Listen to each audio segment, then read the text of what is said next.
not something that I will complain about. So, Prof, you don't see any problem with the amount, because, like I said, when you check the report, yes, it states specifically that, and I'm just going to that report. I'll read exactly what is said on that page. Where report? I'm talking about the 2022 annual report. Okay, annual report. When you check, it is titled B, the group continued. Yes. And it is item 1, 2, 3, 4, I think it's item 5 or 6 on it. 1, 2, 3, 4, 5. So it's item 5. Transfer to support the written construct of new head office. Obviously, it should have been construction of new head office. And it says 250 million cedis. So transfer has already been done. Yeah. Earlier, you talked about the Bank of Ghana's conditions of the conditions of service of workers and a few other things shrouded in secrecy. Is it fair to the Ghanaian populace that this amount was transferred? We got to know it when you released your annual report. No, the Ghanaians didn't know it. And okay, and at the end of the day, the building has even started in the midst of, like you said, this serious economic challenge. We're talking about transparency here. Is it okay that we just got to know it? You are talking about, I don't know the stage that has reached and when they started, but it will have been disclosed, whatever monies and how they will have been disclosed in their annual reports every year, because you have to. Other than that, it cannot be audited. It will be qualified. So I don't think that normally when a bank is building its headquarters, Bank of Ghana being the apex bank, he has to come and tell Ghanaians we are building our. So long as it's within their financial remit, they can do it. It's not something they consult Ghanaians. The reason why it has become an issue is simply because this is an unusual time. You are declaring a debt of 60.8 billion cedis. A debt. No, it's not actually not a debt of, it's an impairment. Yeah, a loss of, because you have had to impair. That's why it's raising this issue. But I think that when there's a problem, everything seems to be a problem. I can tell you that 20 million, if that is all, it may not be all. So therefore, I'm not. If it were, in the scheme of things, it's a small amount. Because you and I are that poor, and the opposition will know that that is not much. If they hadn't changed the cedis into dollars so that they can tell Ghanaians, unfortunately, the economical about the truth lies. But I think that 20 million for Bank of Ghana headquarters is not something. I think let's go on, move on to much more substantive things, because one of their policies can cost me and you 100 million. The things the BOG said in the recent statements it released was the over-politicization, and you hear other analysts also talk about it. It's terrible in Ghana. You know, corruption has been politicized. So that now corruption is either NDC view or MPP view, not that somebody has stolen money. And now we are seeing that they don't steal small, they steal nyafu. You know what I'm talking about? Do you know what? This is a dangerous one for me to go to. A few years ago, it was alleged that the government in power, with connivance with the Bank of Ghana, were actually had importing counterfeit cedis, and it was stopped and destroyed in Ghana. For what purpose? Because of a change in government. Now, I don't know the purpose. Again, do you know when the opposition talked about the governor should resign with his deputies? First of all, they don't know what they are talking about. If the governor of Bank of Ghana and the deputies resign today, the impact on us will be gargantuan. You can't do, it's a matter of saying that, clear the top of and with the board also. Do you know the impact on our depreciation of currency and the total external confidence in our system? There are certain things you can only say it when you are in opposition, but this is irresponsible opposition. If you do that, You think that's what they're doing? No, this particular one is totally irresponsible. They are being oblivious of the impact of if what they are saying is done today. In the normal circumstances, you will ask immediately for a commission of inquiry to establish the parameters, and Parliament has the right to do so. Because, for example, here we are being told $250 million, while it is 250 million cedis.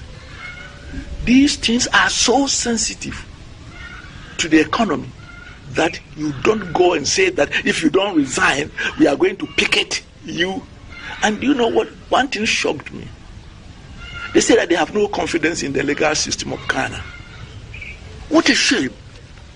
That should come from the devil's pit, an opposition of a country in Ghana today, where I and you have the freedom to sit here and talk.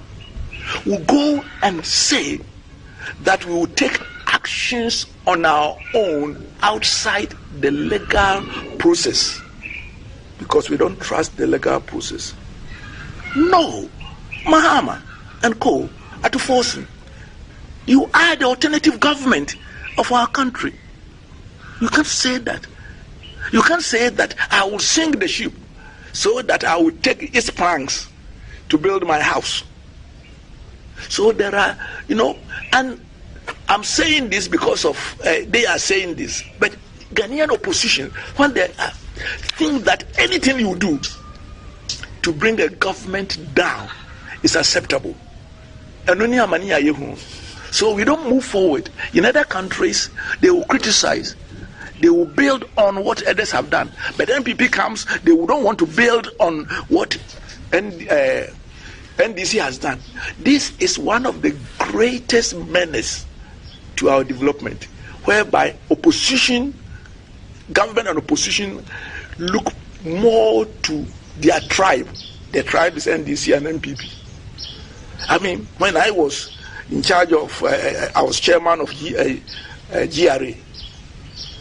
Some government, one of our factories, had collected all the, what they call it, withholding tax and chop all. Withholding tax has nothing to do with you. In other words, you are only being an agent of GRA to collect it and pay it. They have chopped it and accumulated over 100 million. The boys go and buy that if you don't pay, we won't allow the factory to be open. I get a call from Castle. No, not Castle. What they call it today? That's me. I'm calling Jubilee House. Jubilee House. Your boys have gone to lock my factory. Ask them to go and open it. You know my answer? No way. I'm not going to open it. Of course, that's why I lasted for only 15 months. I say that the managing director must negotiate with them as any other manufacturing establishment about how they are going to pay it. Put a deposit down, and then they will open it. And also that's what they did. Unfortunately, the boys were so generous, they accepted only 1 million and opened it. This idea that a government is outside the law, opposition can say anything, say that we will act outside the law, so that when an opposition member is in court for alleged corruption, we won't go to parliament, we will follow him. What are you following him there to do? Will it affect allegiance? No. This is absolute nonsense. You are going there, will not. Are you going to intimidate the judge? That's the only effect. Because apart from trying to intimidate the judge, your presence doesn't change the law. If he is guilty, he will be found guilty if the judge is doing right. If he's not guilty, you will be acquitted. If not, you can appeal. At the request of the bank, the IMF sent a technical mission of central bank balance sheet experts to assist the Bank of Ghana to assess how the debt treatment would impact the bank's financial position and its ability to carry out its statutory mandate. The conclusion of that technical assistance mission was that the Bank of Ghana should be able to function effectively, that is, remain policy solvent, even after the imposition of such a haircut. The IMF placed a high premium on this particular debt scenario involving that Bank of Ghana, as that was the only scenario that was going to allow the government to meet the debt threshold that would allow Ghana's IMF program to proceed for board approval.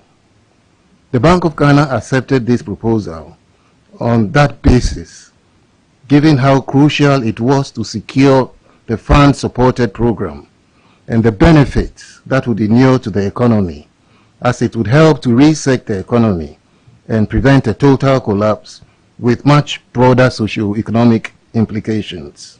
A Bank of Ghana board meeting was therefore arranged to get the board pass a resolution to this effect. The bank acted in good faith for the broader interest of Ghana's economy. The debt included all the legacy debts of Government of Ghana dating back to 1992, including the overdraft to 2022, overdraft to Cocoa Board, the COVID-19 bond, and even Bank of Ghana holdings of Telecom Malaysia bond. What is the difference between the ordinary thief and a political thief? Number one, the ordinary thief steals your money, your bag, your watch, and your jewelry, isn't it? But the political thief steals your future, your career, your education, your health, and your business. Number two, the hilarious part is that the ordinary thief will choose whom to rob. But you are the one who choose the political thief to rob you. Because we choose them. We vote them. We blindly say we are not blind. Who is deceiving who? The ridiculous part of the whole issue is that we will fight to defend and protect our belongings from the ordinary thief. Is it not? But we fight each other to defend and protect the political thief. Is that not what we do? Thugs will be fighting themselves to protect those that are stealing our career, stealing our job, stealing our health, stealing our success. What a shame. If you reach a certain stage in life and there is nobody who can look you in the eye and tell you the truth, you are doomed. And that is where our country has gotten to. We need to rescue this country. Wallahi. And I feel very terrible as a Ghanaian at this time. This country is in serious trouble, ladies and gentlemen. We are in serious trouble. We need to rescue this country, ladies and gentlemen.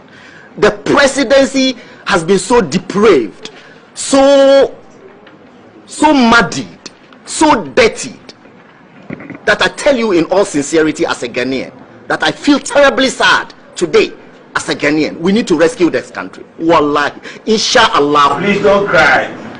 We shall rescue our country.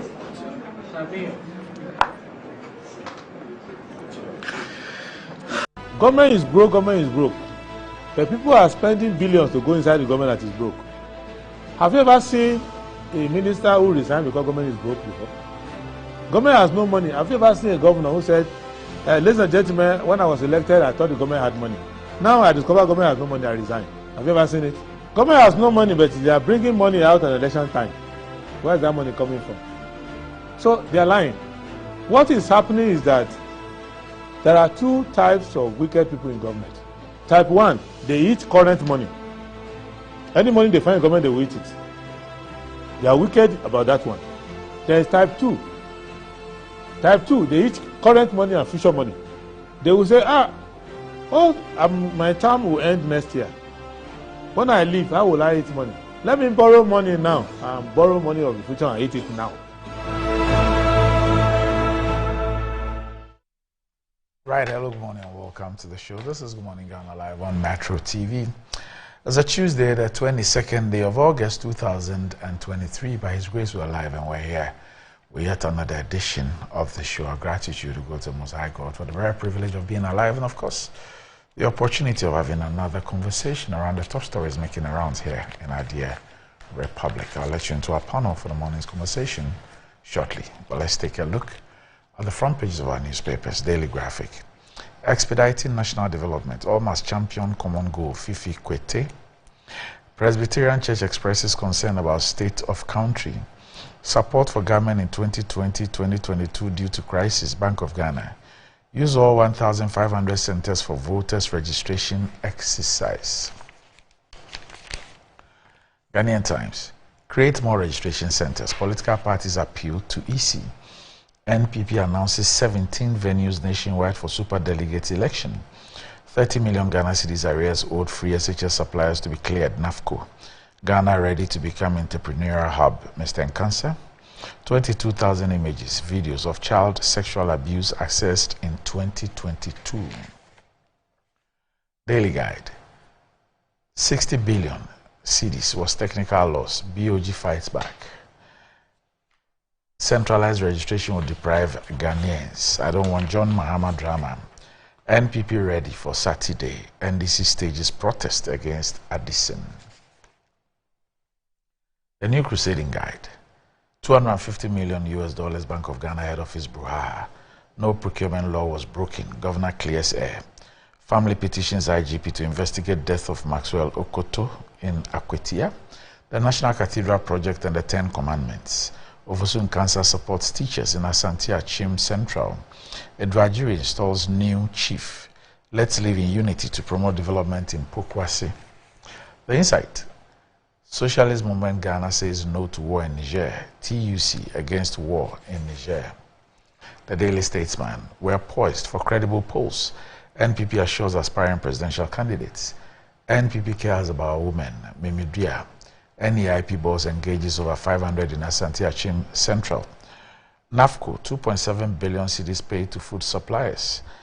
Bank of Ghana, we adhere to zero financing policy. The Finder, cost of new headquarters not bloated. $2,068 per square kilometer is competitive. Bank of Ghana. Debts written off to cost our loss accumulated since 1992. Bank of Ghana. 12 SHS to offer aviation and aerospace courses next academic year. Dr. Duchum. NPP outlaws private security at Super Delegates Conference. Government pays 85% of debt owed food suppliers. NAFCO. Niger coup. Let's use diplomatic interventions. Chief Imam. Economy Times. Job availability increases by 3.5%. Foreign direct investments value rises marginally. End 2022. Ghana is only ECOWAS country in debt distress. AFDB. And that's about it for the front pages. We'll be back shortly.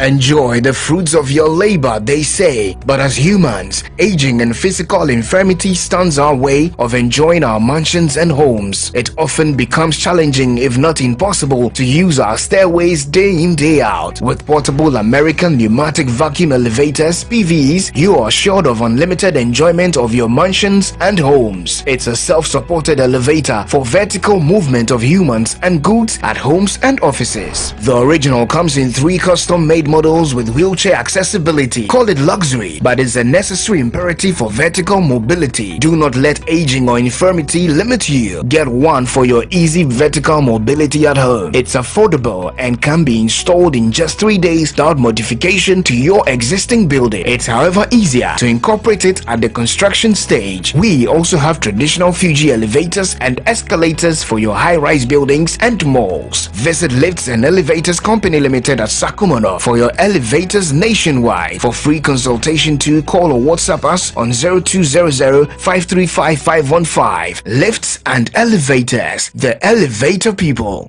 Betway is your gateway to a theme park full of gaming excitement. A whirlpool of wonder where your favorite games come to life. Where you can take to the skies with max payouts that reach into the millions. All in the palm of your hand. Visit betway.com.gh. Terms and conditions apply. Betway is regulated by the Gaming Commission of Ghana. No under 18. Bet responsibly. Betway. Bet your way. Do you need a place with a stunning view and serene environment just beneath the Green Mountains with a commercial center and recreational area with an amazing park? Then look no further. Hello, sir. Hi. Welcome to Rehoboth Havens, the most affordable yet luxurious gated community located in Damfa, Accra. We have 2 and 3 bedroom houses with spacious park. Let me show you. All of our rooms come with beautiful porcelain tiles, durable fitted kitchen cabinets, constant water supply, electricity and water 24/7.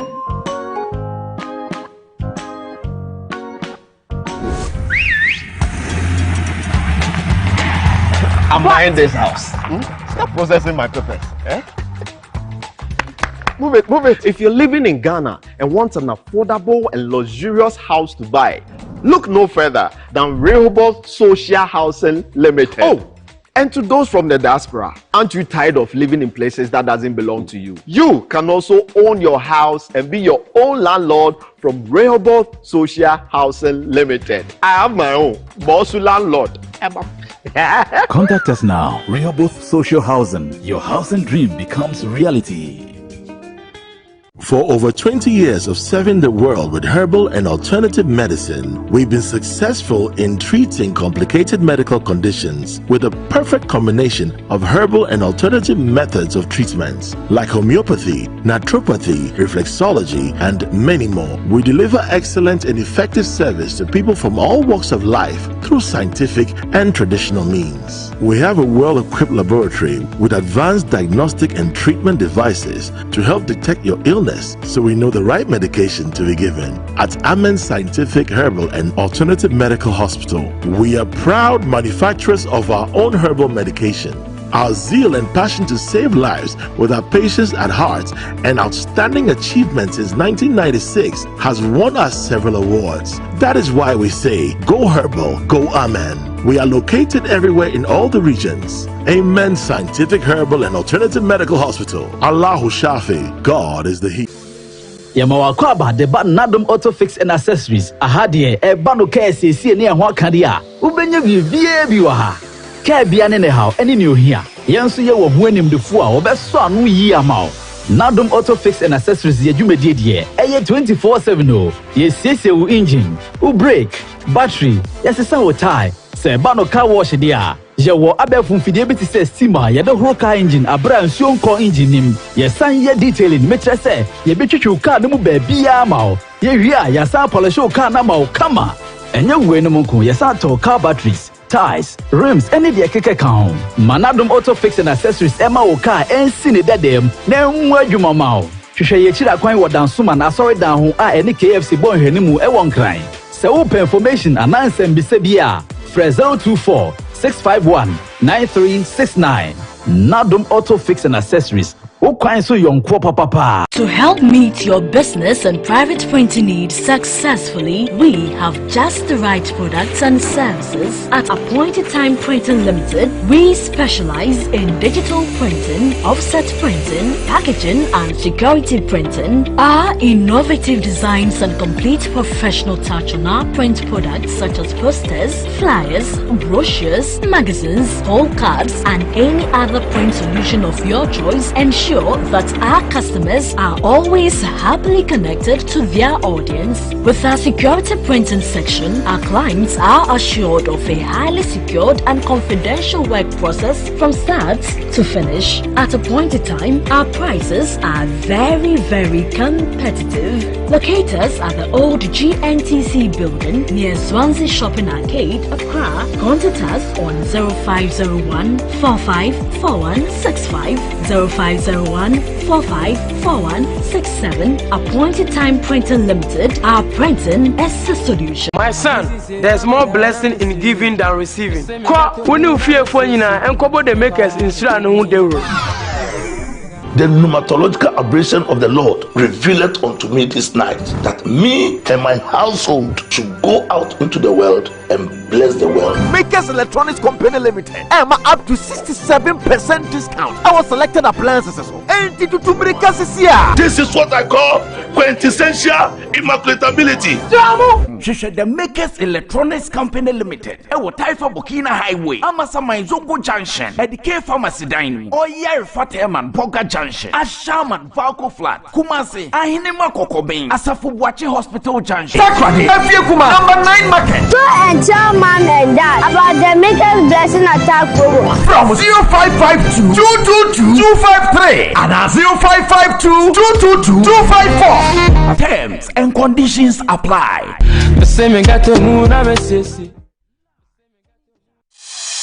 JA Plant Food Ghana Limited has introduced the all-new Jetto X70 Plus to the market. Jetto X70 Plus is a modern, spacious family SUV with a stylish design, advanced technology, and outstanding quality that promises you luxury with affordability. Jetto X70 Plus comes with an exceptional engine warranty of 4 years or 100,000 kilometers, giving you the ultimate peace of mind for years to come. And our dedicated service center at JA Plant Food offers you a wide range of car services and world-class customer support. The exclusive and outstanding. Get yourself the all-new Jetto X70 Plus. Get in touch with JA Plant Food Ghana Limited on 020-0000-831 or info@japlantfoodgh.com. Visit japlantfoodgh.com for more information.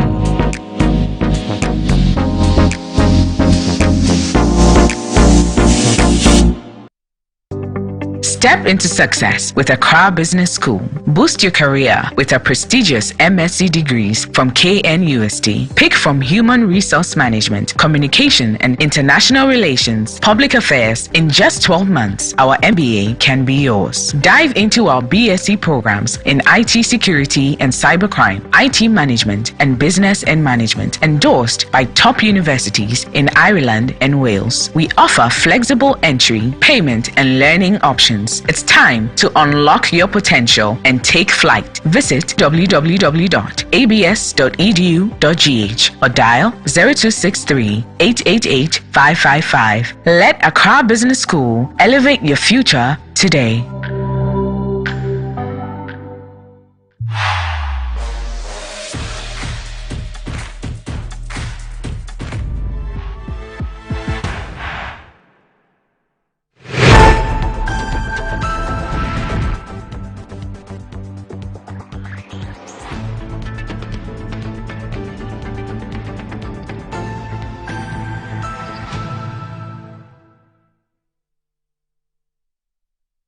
Welcome back to the show. If you just joined us, this is Good Morning Ghana live on Metro TV. With me on the show this morning from the Office of the Vice President as a spokesperson, Dr. Gideon Buako. And I hear that something is cooking somewhere around Tano South. Tano North, actually. Okay. Doc, good morning. Doc. Long time no see.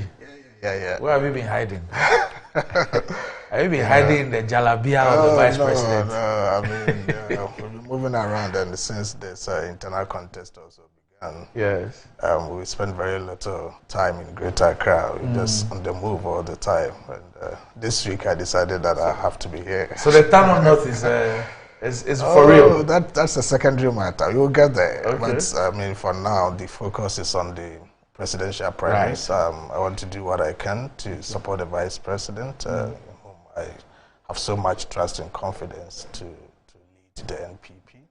And so the focus has been on that. When we are done and the general secretary of the party opens nominations for parliamentary elections, and that's when you see me.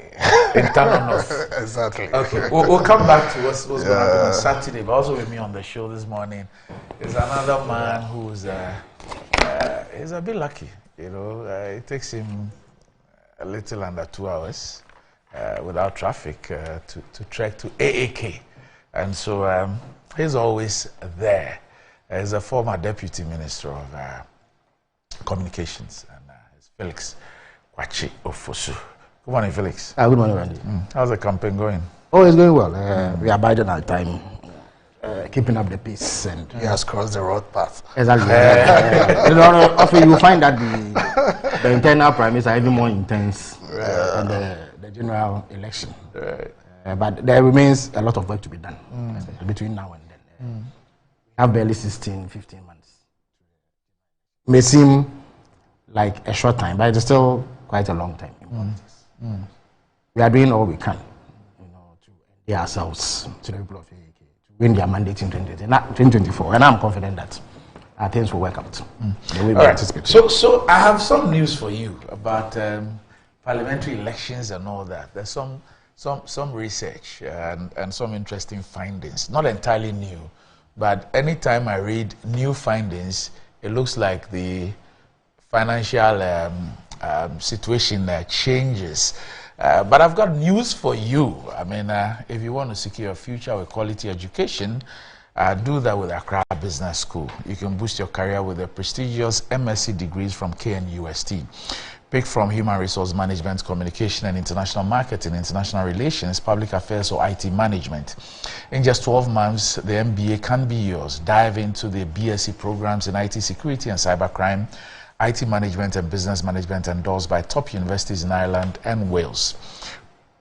The Accra Business School offers flexible entry payment and learning options convenient to you. It's time to unlock your potential and take position. Visit www.abs.edu.gh or call the Accra Business School on 0263 888 555, 0263 888 555 or 0263 888 666. Visit the campus at Spintex Road, Christ Square. Let Accra Business School elevate your future today. And you deserve to enjoy the fruits of your labor. But as humans, aging and physical infirmity stand our way, especially using the stairways day in and day out. But you need not worry anymore, because with the portable American pneumatic vacuum elevators, PVEs, you're sure of unlimited enjoyment of your mansions, homes, and offices. It's a simple-to-use self-supported elevator for vertical movement of humans and goods at homes and offices. The original comes in 3 custom-made models with wheelchair accessibility to choose from. You may call it luxury, but it's a necessary imperative for vertical mobility. Do not let aging or infirmity limit you. Get one for your easy at home or office. It's affordable and can be installed within 3 days with modification to your building. Visit Lift and Elevators Ghana at Sakumono for your solutions and free consultations. You can reach Lifts and Elevators on 0200 535 515 or email at elevatorsgh@gmail.com. And what does wealth mean to you? I don't mean ill-gotten wealth. Okay. Do you want to live like a tycoon? Remember, who's got the mullah has got the power. Ghana's newest lottery game draws live on Adom TV at 9 a.m., 12 p.m. and 6 p.m. daily. Now pick up your phones, tablets and computers and download the Game Park Games app on Play Store. You can also play on the website at www.gameparkgames.com or by dialing *946# on all networks. Just choose 4 numbers from 0 to 9. It's easy to play and easy to win. Charlie, make we play this game and make some moolah. Nobody beats our odds in Ghana. Game Park Games, more moolah, more power. This game is regulated by the National Lottery Authority, not for persons under 18. Play responsibly. All right, so back to my panel. Doc, so the primary, you call this one, there's a name for it, the Super Delegates Conference. Okay, and on the front pages of the papers, I see quite a number of publications with respect to what's going to happen on Saturday. Now, the finder says that NPP outlaws private security at Super Delegates Conference. The Daily Statesman, we are poised for credible polls. NPP assures aspiring presidential candidates. And I think, and the Daily Guide says NPP ready for Saturday. And this publication is as a result of a presser held yesterday by the party, and it a statement rather issued by the party and read by the vice chairman of the elections committee, Kwabena Bankwa Yeboah, and they have actually told us what's going to happen. We're told that there are going to be 958 delegates, and we're told that there will be some 17 centers. So I guess 16 for the regions, and then one, I don't know if it's at a party headquarters. Are you ready? Yeah, we are ready. But before then, let me congratulate my friend Felix for scaling through his parliamentary primaries. Yes. He has crossed the road path, as I said, to get to us. Yes. I mean, it's so gratifying to see him get to that point. We started our political career together, maybe at the same time on campus at KNUST. And, you also KNUST? Yeah. Okay.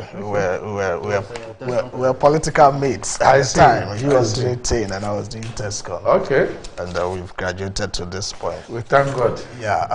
On the MPP primaries, it's all good, it's all well so far. I must say, I should commend the National Party and the Elections Committee for the way and manner they've conducted the process so far. It appears we don't have so much grievances coming from the aspirants or their supporters at a point where some people felt they needed to raise some concerns. The National Party looked into those concerns and addressed them. And I think that is the way to go, especially those of us coming from the DMB side, the Dr. Mahmoud Bawumia side. We believe, and very certain in mind, that by the grace of God and with the support of the party delegates, Vice President Bawumia will win the super delegates and also win the general one on November 4th. But in such a pursuit, if you think you're going to be the one to lead, you wouldn't want to get out of the elections and become a leader of a fragmented political party. So what the Vice President and all of us are seeking for is that at the end of the day, when we finish the process, everybody will be pleased with the process. Everybody will not feel like he was cheated or something. In that case, you can have a very good subject or platform to prosecute your political campaign. And that is why throughout this process, the Vice President has been very, very decorous.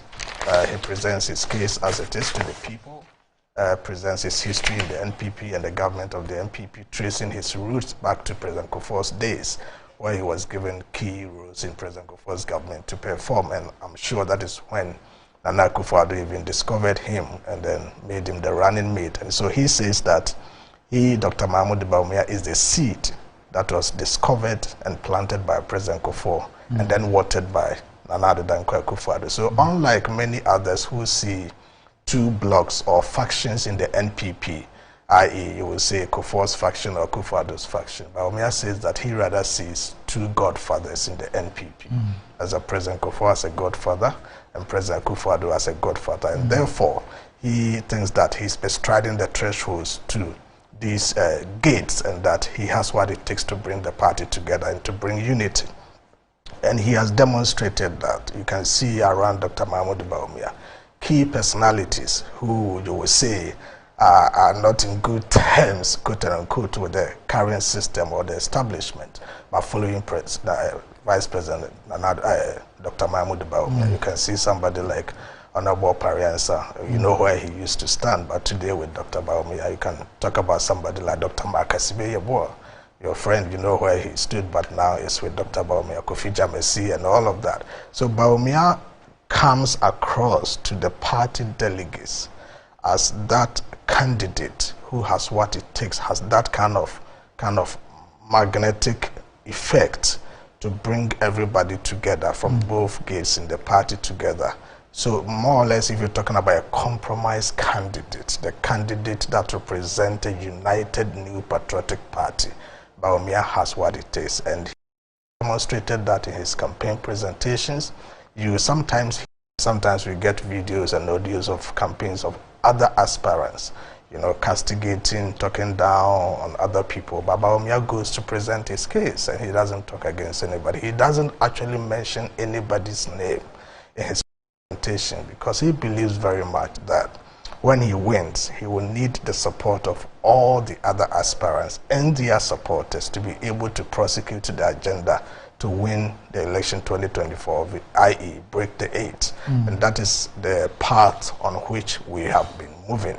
Those of us following him have also been giving clear signals and warning as to how we should conduct ourselves and present our case in a manner that portrays unity and portrays harmonious traits within the party. And I think that is what the party needs, because we've gone the first term, you've gone the second term, you want to break the 8 and go into the third term. Such an election is not an easy one. That is why no political party has been able to do that. And to be able to do that, you need to revise your strategies and go on a path that, one, you will be able to absolutely consolidate your gains at home. And to consolidate the gains means that, one, government must do what is right in order not to get a party set in our people. And also, we should organize ourselves in such a manner that when we finish this process, nobody will feel that he's been given an unfair treatment, and therefore he or she will not participate in the process. Each of the 10 aspirants, from 1 to number 10, each one of them is so unique in their own way, his or her own way, and have something great to contribute to the campaign in 2024. And therefore, we must accord all of them the needed respect. And that is why I said the National Party has done so well, and I think the President has also done so well. This is not the first time we're going for elections in NPP where we have sitting presidents or any other political party.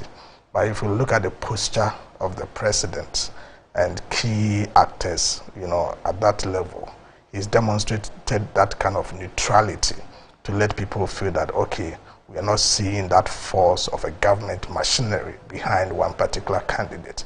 And I think the candidate Bawumia has also done well. He goes on the campaign with his own procured or bought vehicle. All of us sit in one bus. You move across the length and breadth of this country in a bus. No long convoys. You wouldn't see security men in uniform following the vice president. So being able to tone down on that kind of incumbency effect that usually would, accompany such campaigns. And I think the party people and the Ghanaian people also appreciate it, because Bawumia is trying to be very frugal. He's trying to be very simple, as has been his character, humble, simple, but focus on what he is doing. And that is basically what we've been doing. We started by doing mass campaign to meet all the polling station executives, electoral area coordinators, constituency officers, and patrons and council of elders. But at some point, we needed to break that. After we had done about 5 regions, we did Greater Accra, Ashanti, Western, Central, Eastern region, let me say. After that, we had to break to focus on the super delegates. So now the vice president is going around, but not meeting all polling station executives. He gets to the region and meets only the super delegates to focus on that. Once we are done with Saturday, then we draw another plan to get into the other regions to meet all the party people who are eligible to vote on Saturday. We wish you well. Thank you. And Felix, do you have any comments on that? Oh, yes. Let me begin by wishing Gideon well. I cannot say same about his boss, though. I wish him well in his wish him well. Wish him well. Wish him well. That's not translated to votes anyway. I have. No, I'm wishing you well in your. No, my boss. Just wish you well. Because we go way back, so it's only fair of me to do so. But as for your boss, I don't think there are any Ghanaian who wants to see our nation progress and wants to see our economy back on track. We wish him well, because it's bad news for the Ghanaian economy. And I have said before that I have difficulties. Of course, it does not lie in my mouth to prescribe for the MPP what they should do, their internal arrangements. But I have difficulties with this whole super delegates congress thing, or conference thing. I've indicated before that I think it was a knee-jerk response to the criticism they suffered in 2007 after about 17 people showed up to contest. In my candid view, they could just have gone on ahead and held the presidential primaries and open it up to the larger delegates. There's only 10 people on the ballot paper. I don't think that the delegates of the MPP would be so naive as not to be able to determine who they want to pick out of 10 people. such that some elites in the party have to constitute themselves into a group of super delegates to go and determine for those at the grassroots what 5 people they should select their presidential candidate from. But again, that is their own issue to deal with. I think they could have avoided it and gone straight ahead to do it. On the campaign itself, I must indicate that compared to previous campaigns, it has been underwhelming in terms of the ability to capture the imagination of the people of Ghana. You find that not much interest is being shown by the people of Ghana in the primaries, and one will be pardoned for even forgetting that such a contest is on, except that once in a while you get dispatches, you get images and videos and sound bites of the campaign. It has been less acrimonious, of course, than previous campaigns. But in terms of substance, I'm really yet to see anybody who is wowing the electorate with any new policy path, any new direction for the party itself and this country. I have said here on your program that I think that Gideon's boss will win the Super Delegates Conference. I expect that he will also win the main primaries, but it perhaps may be a closer contest than previous primaries that they've held. It is not difficult to see why he will win. In terms of the Super Delegates Conference, and many of the people who are going to take part in that are people close to the establishment. This is creme de la creme of the MPP. And they are the people who have occupied positions or have been close to the center of power since the MPP came to power in 2017. And I doubt that they would want to rock the boat or want to give an impression that they do not support the establishment candidate who clearly is Alhaji Bawumia. And so if they vote for him, I will not be surprised. It will be nothing out of the ordinary. I also expect the MPP delegates base, the wider delegates base, to vote for him. At the very least, he is vice president. It makes sense, really, to present the one who is closest to power.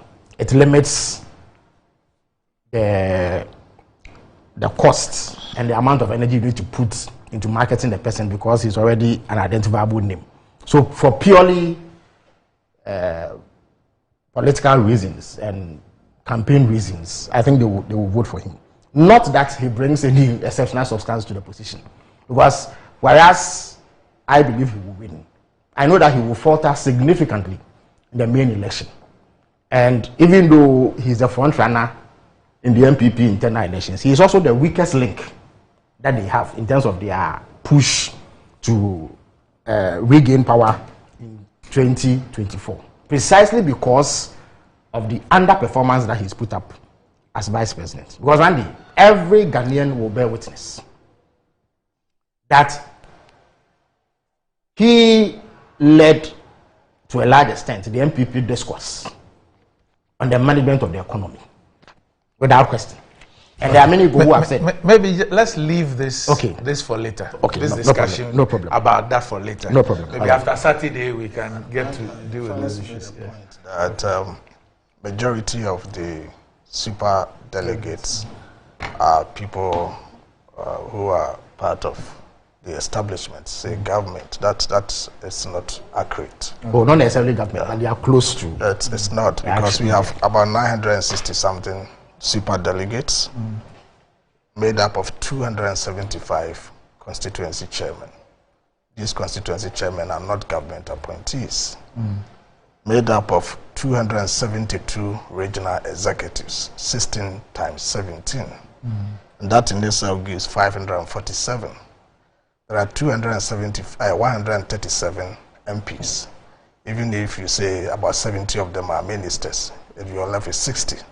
If you add that to 547, you get 607. And if you subtract that from 900 plus, you get 356. So you have 607 of these delegates, and I've not even added the founding fathers who are not even part of government. So you have, out of the 900 plus delegates, about 700 of them do not have anything to do at all with government. So it is not right for anybody to say that if Bawumia wins, it's because largely government appointees have gone to vote. Oh, I have not said government appointees. I chose my context. No, I said they are close to the establishment. Yes, constituency executive. But Randy, we all know, if you go to the constituencies today, and government has anything to offer MP people, who are the people that it goes through? The regional executives who are those. No, but these are facts. I'm surprised that Rally MPs found them. I'm sure the issue there will be that you find that those people are the school feeding. Absolutely. So then every food soldier and every NADCO coordinators, school feeding coordinators, some of them even work in the district assembly. It's not about stretch. They are close to the center. They are not necessarily government appointees, but they are close to the center. Okay. All right. So I know that. I've told you there's something to speak about elections, and then there's the Bank of Ghana issue.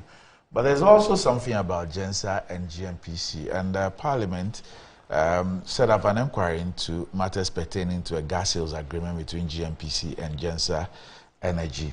Now, there's a report of the Committee on Mines and Energy, and straight away, I think on Friday, we saw a reaction from the ranking member, the Honorable John Jinapo, disagreeing strongly with interviews that the chairman, the Honorable Atachian, had granted with respect to their work. Now, ASEP and Imani, who had also raised these issues for a long time, have also issued a paper on this particular issue. Just this morning, I've also seen a statement from the Ghana Gas Senior Staff Association also raising issues about this particular report. But we have Mr. Ben, my good friend Ben from ASEP, with us on the show. Ben Boachi, with us here on the show. He's the executive director of ASEP, and he's gladly joined us on the program to speak about the issues that they have raised. Good morning, Ben. Good morning, Doc. Great to have you again. Thanks for having me. Right. Now, I see that you have issued a statement of 1, 2, 3, 4, 5, 6, 7 pages on the report by the committee, and you raise some very fundamental issue. I mean,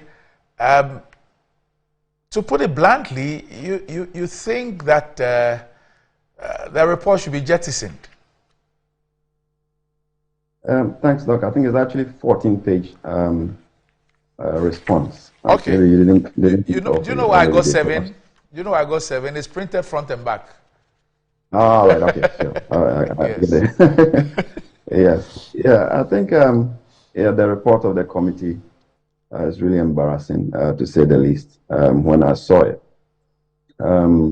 we raised the issue September last year when we saw the agreement between GENSA and GNPC, and that wasn't speculation, or that wasn't a letter. It was a binding contract between GNPC and GENSA, and we proceeded to analyze the contract and thought that it wasn't in the interest of the country. So when we raised the concerns that GNPC was going to pay about $1.5 billion in a 16-year time frame, and we were not clear why GNPC would want to pay for that money for the utilization of GENSA's pipelines, we began questioning, the structure, and then also how that agreement fits in the broader context of our gas market. So we raised the alarm, and then the committee itself, Honorable Atachi, Honorable K.T. Hammond, started making prejudicial comments, essentially exonerating GENSA and accusing us of not even consulting on the contract before going public with it. And our position was that these are not speculative matters. These are matters that are drafted and signed by parties, and we did not need to consult them to understand what is in the contract. And also, no other material evidence was more important than what has been sanctioned or signed in the agreement. So we're good to go. Once we saw the contracts, we could analyze it and let the public know what GNPC and the government has done on behalf of the people of Ghana. So essentially, that's what we did. And the committee subsequently, after their own commentary, decided to investigate the matters. Before we didn't see that. before we get into the investigation, the committee's work, for the benefit of our audience, what is this contract? What is it about? Right. So Gensa is a power company. They produce power and sell to essentially big ticket consumers like the mines and some industrial enclaves, I think in Tema as well. So they use gas to generate power. In fact, they used to use condensates and other lipid fuels to generate power for their customers. But once gas became available, they pushed to get a contract with Ghana Gas, and they were buying gas at the regulated price, which at the time was around $6.08 per MMBTU. That's a unit measure for gas. So they were buying at the market price. That was the regulated price by PURC. And then at some point, Ghana Gas decided that they needed to extend the infrastructure to Nyanyini, where we have bauxite deposits, and also to Kumasi, where they want to build some power enclave, and therefore needed extension of the pipelines to those areas. So they got into an agreement with Gensa for Gensa to build that pipeline, and then amortize that investment by paying them back over a period of time. That was about 96 months period for them to pay them back that investment. So they started that arrangement. And then before they knew it, Gensa had moved from that negotiated agreement to GNPC and decided that they didn't want the terms that they had negotiated with Ghana Gas, but they wanted another contract with GNPC. And that is because GNPC and the ministry said they had recalibrated the gas market arrangements and institutional roles, and had given Ghana Gas the role to be the transmitter and operator of the pipelines, and GNPC will be the sole seller of gas to power consumers. And Ghana Gas can only sell to smaller industrial businesses. So that institutional realignment that was communicated by the Ministry of Energy was the basis for GNPC assuming the role to renegotiate a new agreement or negotiate a new agreement with Gensa for the construction of the pipeline. So that is the agreement that became a subject of our analysis. And in that agreement, we saw that instead of the market price of 6.08, GNPC was selling the gas to Gensa at 2.79. So the question then is, what is the gap actually addressing? The gap of 3.29 addressing or resolving for GNPC, for which reason that discount is granted. In that same contract, which was amended in 2021, Gensa is granted a further discount to 1.79 for the commodity, which brings the subsidy to more than $4 per MMBTU. So the question then was, what is GNPC getting in return for those discounts that they are giving to Gensa? In the contract, the only thing we could see was a capacity reservation. And what that means is that GNPC says, okay, I'm paying you this much for the infrastructure that you are developing, and you give me access to your pipelines to be able to ship gas to Kumasi and any other customer within the enclave. And that capacity reservation alone is about 195 million standard cubic feet of gas, to be shipped through Gensa pipeline. So that itself raises fundamental questions. What is GNPC going to do with 195 million standard cubic feet of gas that would justify the capacity reservation that they are actually going to be paying for? And we don't see any. I mean, the closest you can come to is what was the attempted relocation of Ameri Power Plant to Kumasi, which will consume around 30 mm SCAF maximum.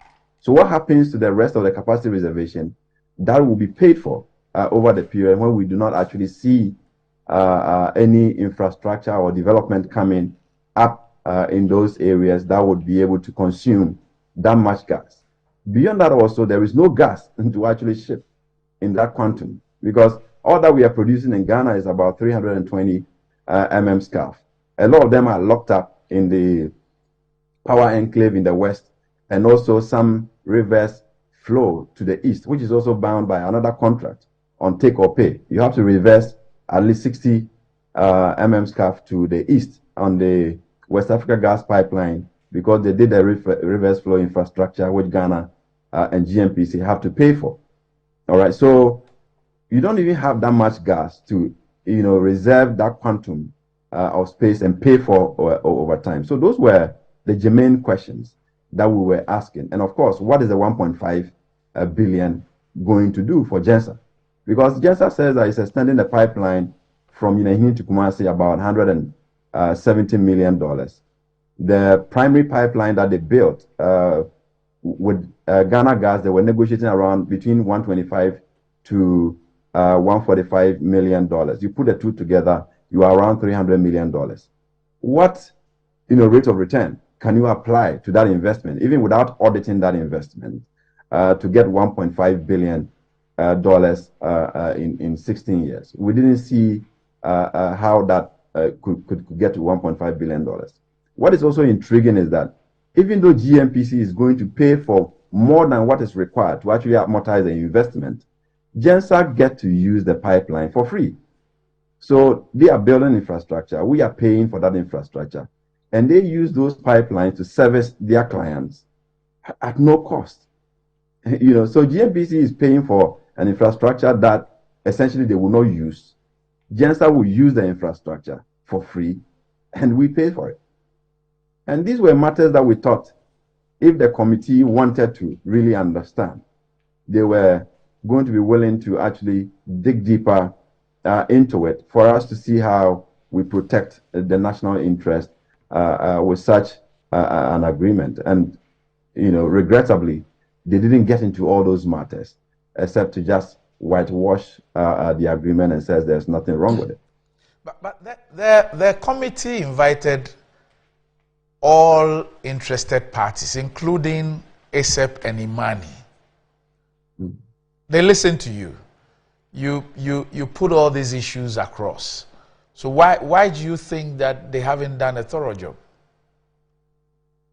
Yes. So when we accepted to appear before, we had lost faith in the committee essentially because of their prejudicial comments even before they started their work. But we decided to appear so that we could, provide more information, explain the broader context of the gas market and the problems that Ghana is facing, with gas contracts. As we speak today, Ghana is indebted in the gas space over $600 million because GNPC that buys the gas and sell from the producers is essentially not able to pay for the gas.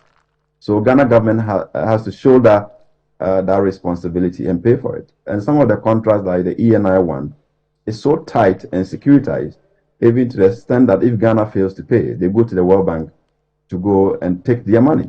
So if GNPC is not able to pay, Ghana has to step up and pay for the gas. And that's what we have been doing over the years. And we've paid more than $1.3 billion already, and there's still outstanding debt, to clear. So that is the context of the gas market.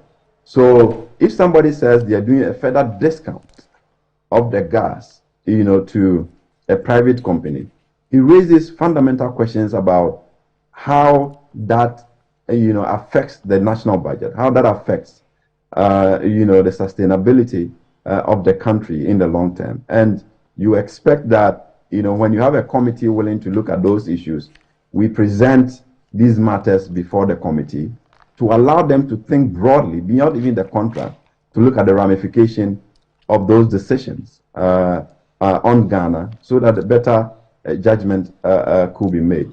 Beyond that also, the computations and the numbers that we have seen really didn't make sense. And we needed to see how, GNPC will agree that a pipeline is constructed, they will pay for the pipeline, and the private developer gets to use it for free.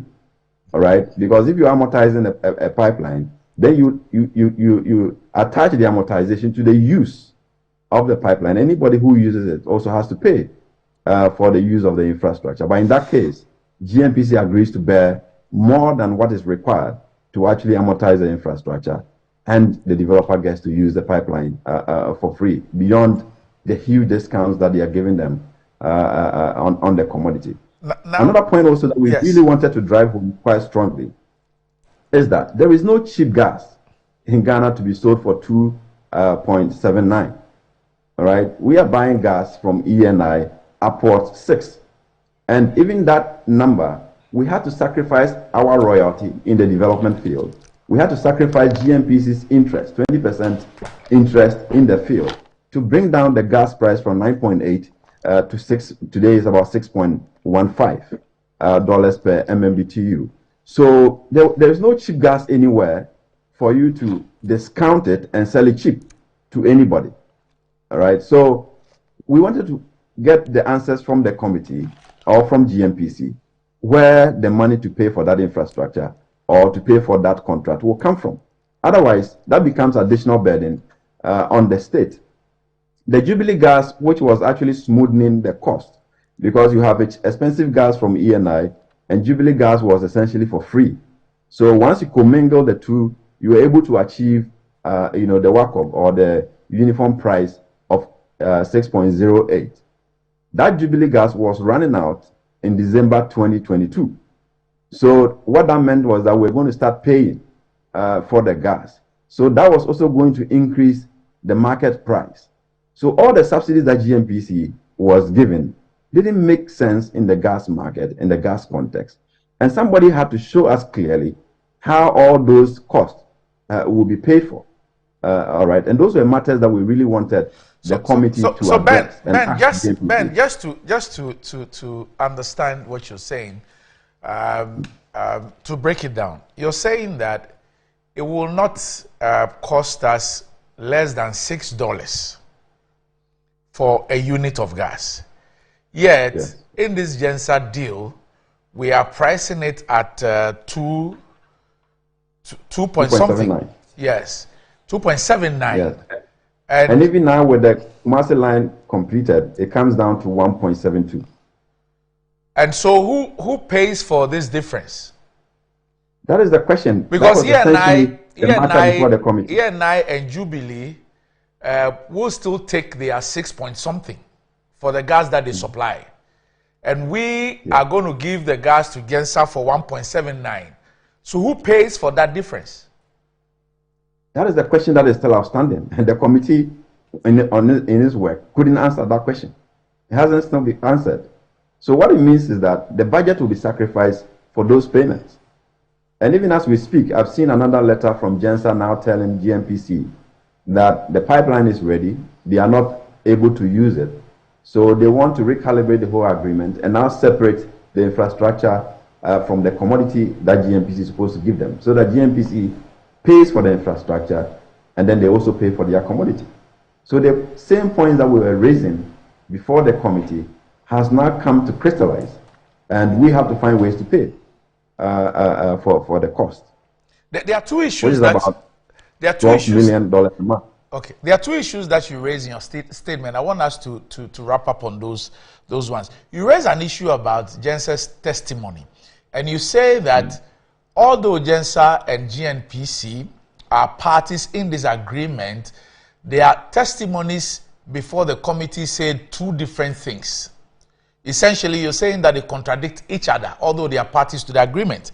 And you also raise an issue about a difficulty you have with the committee disputing the $1.5 billion tag. Yes. I mean, you have parties to an agreement appear before a committee. And when GNPC appeared, they said they achieved the 2.79 by giving a rebate for the investment on what we call in the industry DIDT, that is discounted industrial development tariff. And that tariff essentially was to go to companies that are actually promoting industrial development, producing goods that otherwise would have been imported into the country, and therefore needed some discount for them to be able to produce at a competitive rate. So those were lighter consumers doing maybe 5 mm scarf a day or 2 mm scarf a day. And those were ceramic companies at the time that this agreement was signed. The DIDT was not meant for power producers. So it couldn't have gone to GENSA. But GNPC came before the committee and presented to the committee that they used the DIDT, which was around 4, and then discounted it with the infrastructure cost and achieved a 2.79 and a further discount to 1.72. Then GENSA itself came before the committee and said, no, we didn't use DIDT. We used the PURC approved tariff of 6.08 and net backed it. What that means is that they deducted their cost from the 6.08 and achieved the 2.79. And we thought that doesn't even make sense because you cannot net back on the full cost of the gas. Because the 6.08 was the full cost of the gas, how much it cost to produce it, how much regulatory fees there were, and then also how much the transmission cost was. So at the point of GENSA's infrastructure, the cost of the gas was 6.08. So GENSA cannot on its own discount that for its purpose. But they also came to present that that's how they did the net backing to achieve the 2.79 commodity price. But the committee saw these evident discrepancies and they didn't even highlight that in their report. Meanwhile, even before the committee, when we appeared, they admitted that there were discrepancies in those testimonies. But they go ahead in their own report to reconcile those two positions and now says that they did a net back and GNPC's testimony. And we find that very intriguing for the committee to have done that. And that actually points that all that the committee sought to do was to whitewash this whole agreement and say it's okay, let it go on, without looking at the germane matters that actually affect Ghana and how the gas market actually shape up. As you leave us, what really are the implications of this agreement on the Ghanaian people? I think we have been discussing the broader power sector issues and the energy sector liabilities, which altogether is over $2 billion a year. We look at Ghanaian people in the face with all the economic challenges that we have, and we signed 2-3 agreements that suck so much money from the budget, and we don't get the development we want because these are ways that we are abusing the public purse and bleeding it dry. And that is really the implication, because suddenly GNPC has to start paying for that infrastructure if we don't find ways to recalibrate, go into the books, look at how much was spent on the investment, and now say that no, we can only pay for the value that has actually gone into the investment and not the $1.5 billion that is being demanded by GENSA. And even if you look at the new proposal that is on the table, it even pushes the cost to over $1.8 billion if that is also accepted by GNPC. So if the state doesn't intervene and the politicians keep whitewashing it and accepting this transaction the way it is, it has to be paid by the consumer. The tariff will have to go up. And we have seen already GNPC do 100% tariff adjustment in less than a year. So all these costs have to find its way either through electricity or some taxes somewhere, because already paying some levies and charges on petroleum products to amortize some of the waste in the energy sector.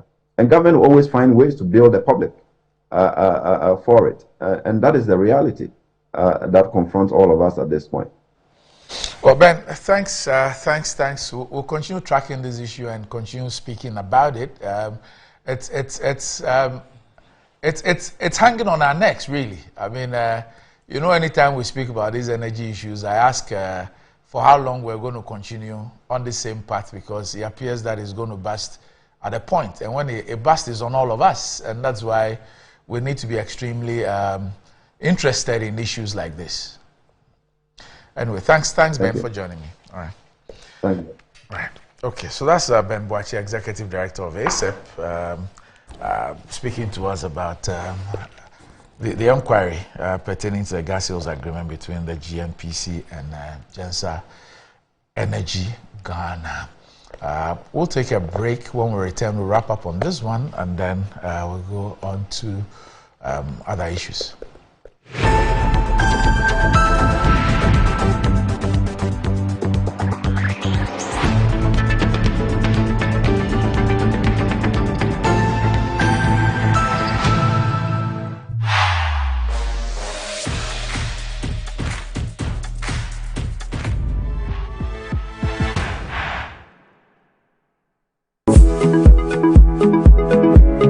Sometimes the unexpected happens and the hero falls down in his own story. But he needs not stay down for long. Cosmopolitan Health Insurance is your trusted health partner. Whether an individual building a business, with Cosmopolitan Health Insurance, your medical care is our concern. For the best health insurance solutions for corporate institutions, groups and associations, families and individuals, choose Cosmopolitan Health Insurance from our over 700 accredited health service providers nationwide. Call us on 0302 540 668 or 0501 678 547 for all your health insurance solutions. Cosmopolitan Health Insurance, your medical care is our concern. Enjoy the fruits of your labor, they say. But as humans, aging and physical infirmity stands our way of enjoying our mansions and homes. It often becomes challenging, if not impossible, to use our stairways day in, day out. With portable American pneumatic vacuum elevators, PVs, you are assured of unlimited enjoyment of your mansions and homes. It's a self-supported elevator for vertical movement of humans and goods at homes and offices. The original comes in 3 custom-made models with wheelchair accessibility. Call it luxury, but it's a necessary imperative for vertical mobility. Do not let aging or infirmity limit you. Get one for your easy vertical mobility at home. It's affordable and can be installed in just 3 days without modification to your existing building. It's however easier to incorporate it at the construction stage. We also have traditional Fuji elevators and escalators for your high-rise buildings and malls. Visit Lifts and Elevators Company Limited at Sakumono for your elevators nationwide. For free consultation to call or WhatsApp us on 0200-535-515. Lifts and Elevators, the elevator people. My name is John, and this is my long-time crush, my cookie dipped in strawberry yogurt. On this scorching hot afternoon on our way back from a long job hunt, we met this good Samaritan who offered us 6 weeks later. A special wedding reception for our bride and groom. And there she is, my cookie, dipped in someone else's yogurt. Who holds the moolah, holds the shot. Play game by games, the easiest lottery to play and win. Pick 4 numbers from 0 to 9 up to 3 times daily to become one of our daily lucky winners. Dial *946# to play now, or you can also play online at www.gamepackgames.com. Game Park is regulated by the National Lottery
There's more blessing in giving than receiving.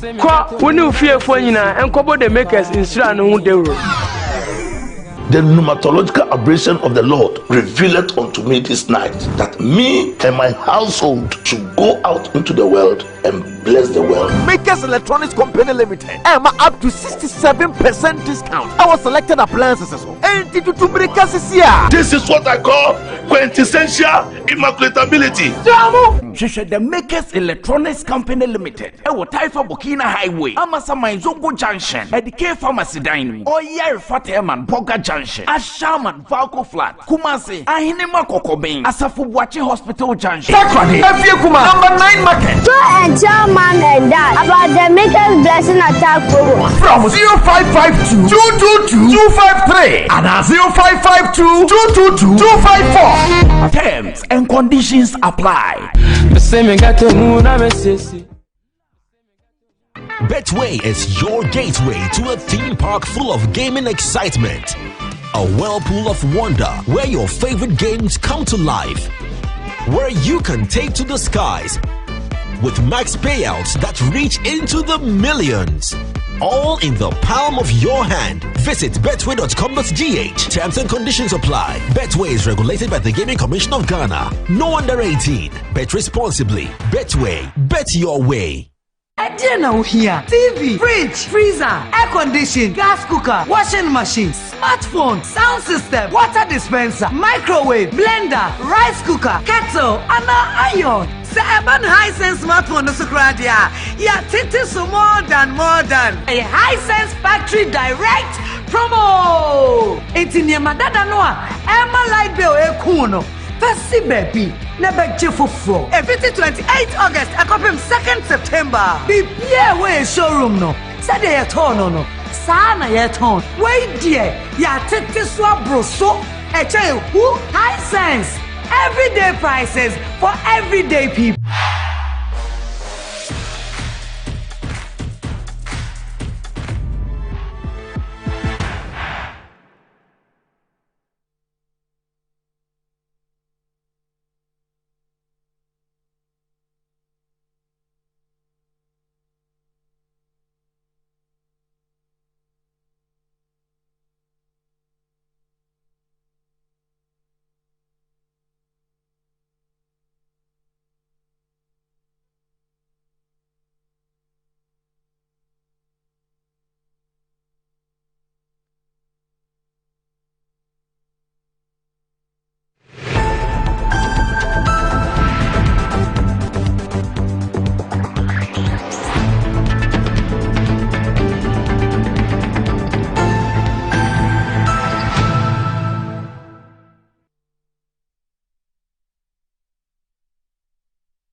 Right, welcome back to the show. If you just joined us, this is Good Morning Ghana live on Metro TV. Still with me on the show, I have Dr. Gideon Boako and Felix Kwachi Ofosu.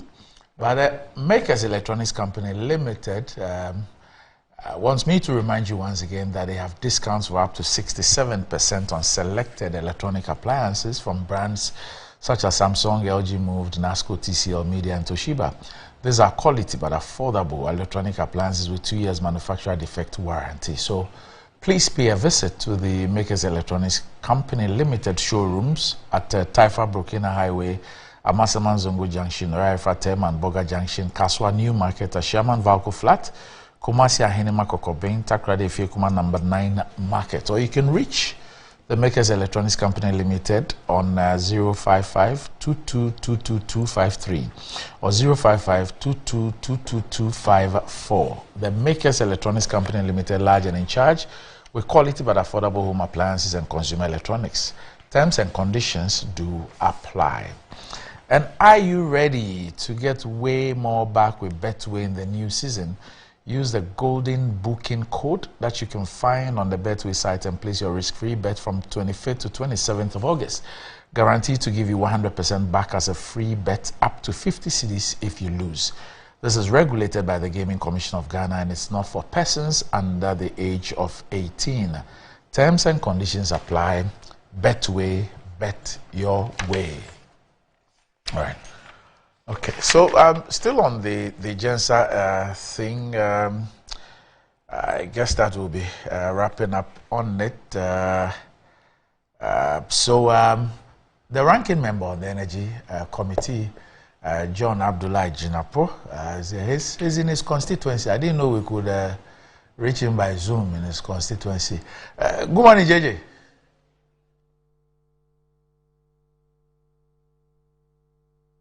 Okay. Can you hear me? I can hear you. I can hear you. Okay. All right. Okay. I can hear you too. I didn't know we could Zoom from Yape Kusogu. Anyway, now on Friday you issued a statement. I think it was rather Thursday. You were a member of the committee that was inquiring into this GNPC GENSA thing. Yet you issued a statement. You were not too happy with some commentary by the chairman of your committee, and also a statement on behalf of the committee. What exactly are your issues? Thank you very much, Randy. First of all, the statement is not just on the commentary. As leader of the minority side, we disassociate ourselves completely from that statement. Why? That statement, in our opinion, does not reflect the true meaning of what transpired at the committee level. Two, that statement fails to address the key issue. And what is the key issue? The key issue is value for money. For me, that should be the focus of the committee. Is there value for money?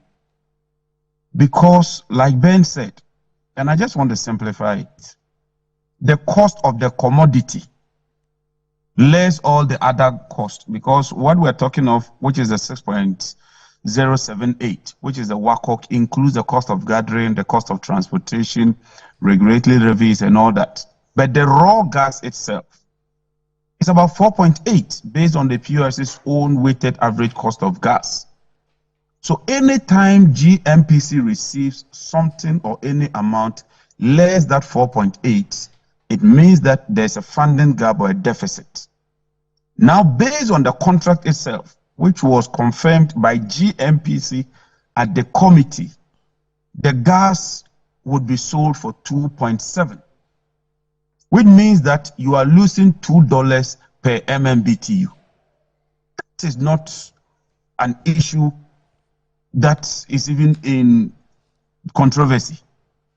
It was clear from GNPC's own report, from the contract document, and from GNPC's own testimony. They claim they are doing what they call the DIDT, which is the industrial tariff. Whether you are doing industrial tariff or not, there's a shortfall. And so for us, most of us on the minority side, the question is that who pays for that shortfall? And from the documentary evidence we have, it is government that is paying for that shortfall today. And I think that is unfortunate. And that is why I issued that statement on behalf of the minority, to disassociate ourselves from that statement, or that statement has factual inaccuracies, that report has baseless fundamentals that we cannot just go with. But even more importantly, anytime a final report is ready, it is put on the committee's platform. That was not done. And I want to plead with ASEP, don't box us together, because if you read even the committee's report,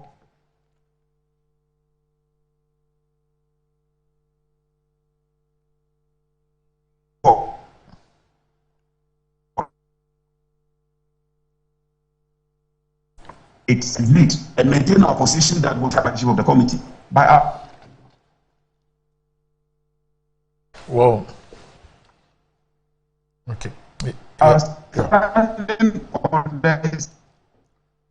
Yeah, we're having some problems with your connection. We'll get back to you. Okay, so we'll get back to the Honorable John Abdullahi Jonapo for him to finalize on the issue. But I guess the point he's making is that the minority were not part of a final report of a committee. They disagree with the report. They think that the fundamental issues that the committee ought to have looked at. Yes, I guess we have JJ back. JJ. Yes, and so Randy, am I clear now? We lost you at the point where you said that the final report is put on a platform. This wasn't done, and therefore you are not a party to it, and that ASEP should not box the minority and the majority together. Absolutely. But even more importantly, Randy, when we had the meeting of the committee, some of us raised fundamental issues and said we disagree with the report. That's the preliminary report. Then Honorable Katie Omon insisted that we couldn't even present the report to plenary because it was not referred to the committee by the speaker. And so on the day that we were rising in Parliament, I moved a motion to the speaker that he should refer the matter to the committee. The speaker then referred the matter to the Finance Committee and the Mines and Energy Committee. So my question is that why this rush to put out this report when the two committees have not even met to even consider the work we've done so far? But you see, something came up that for me is fundamental.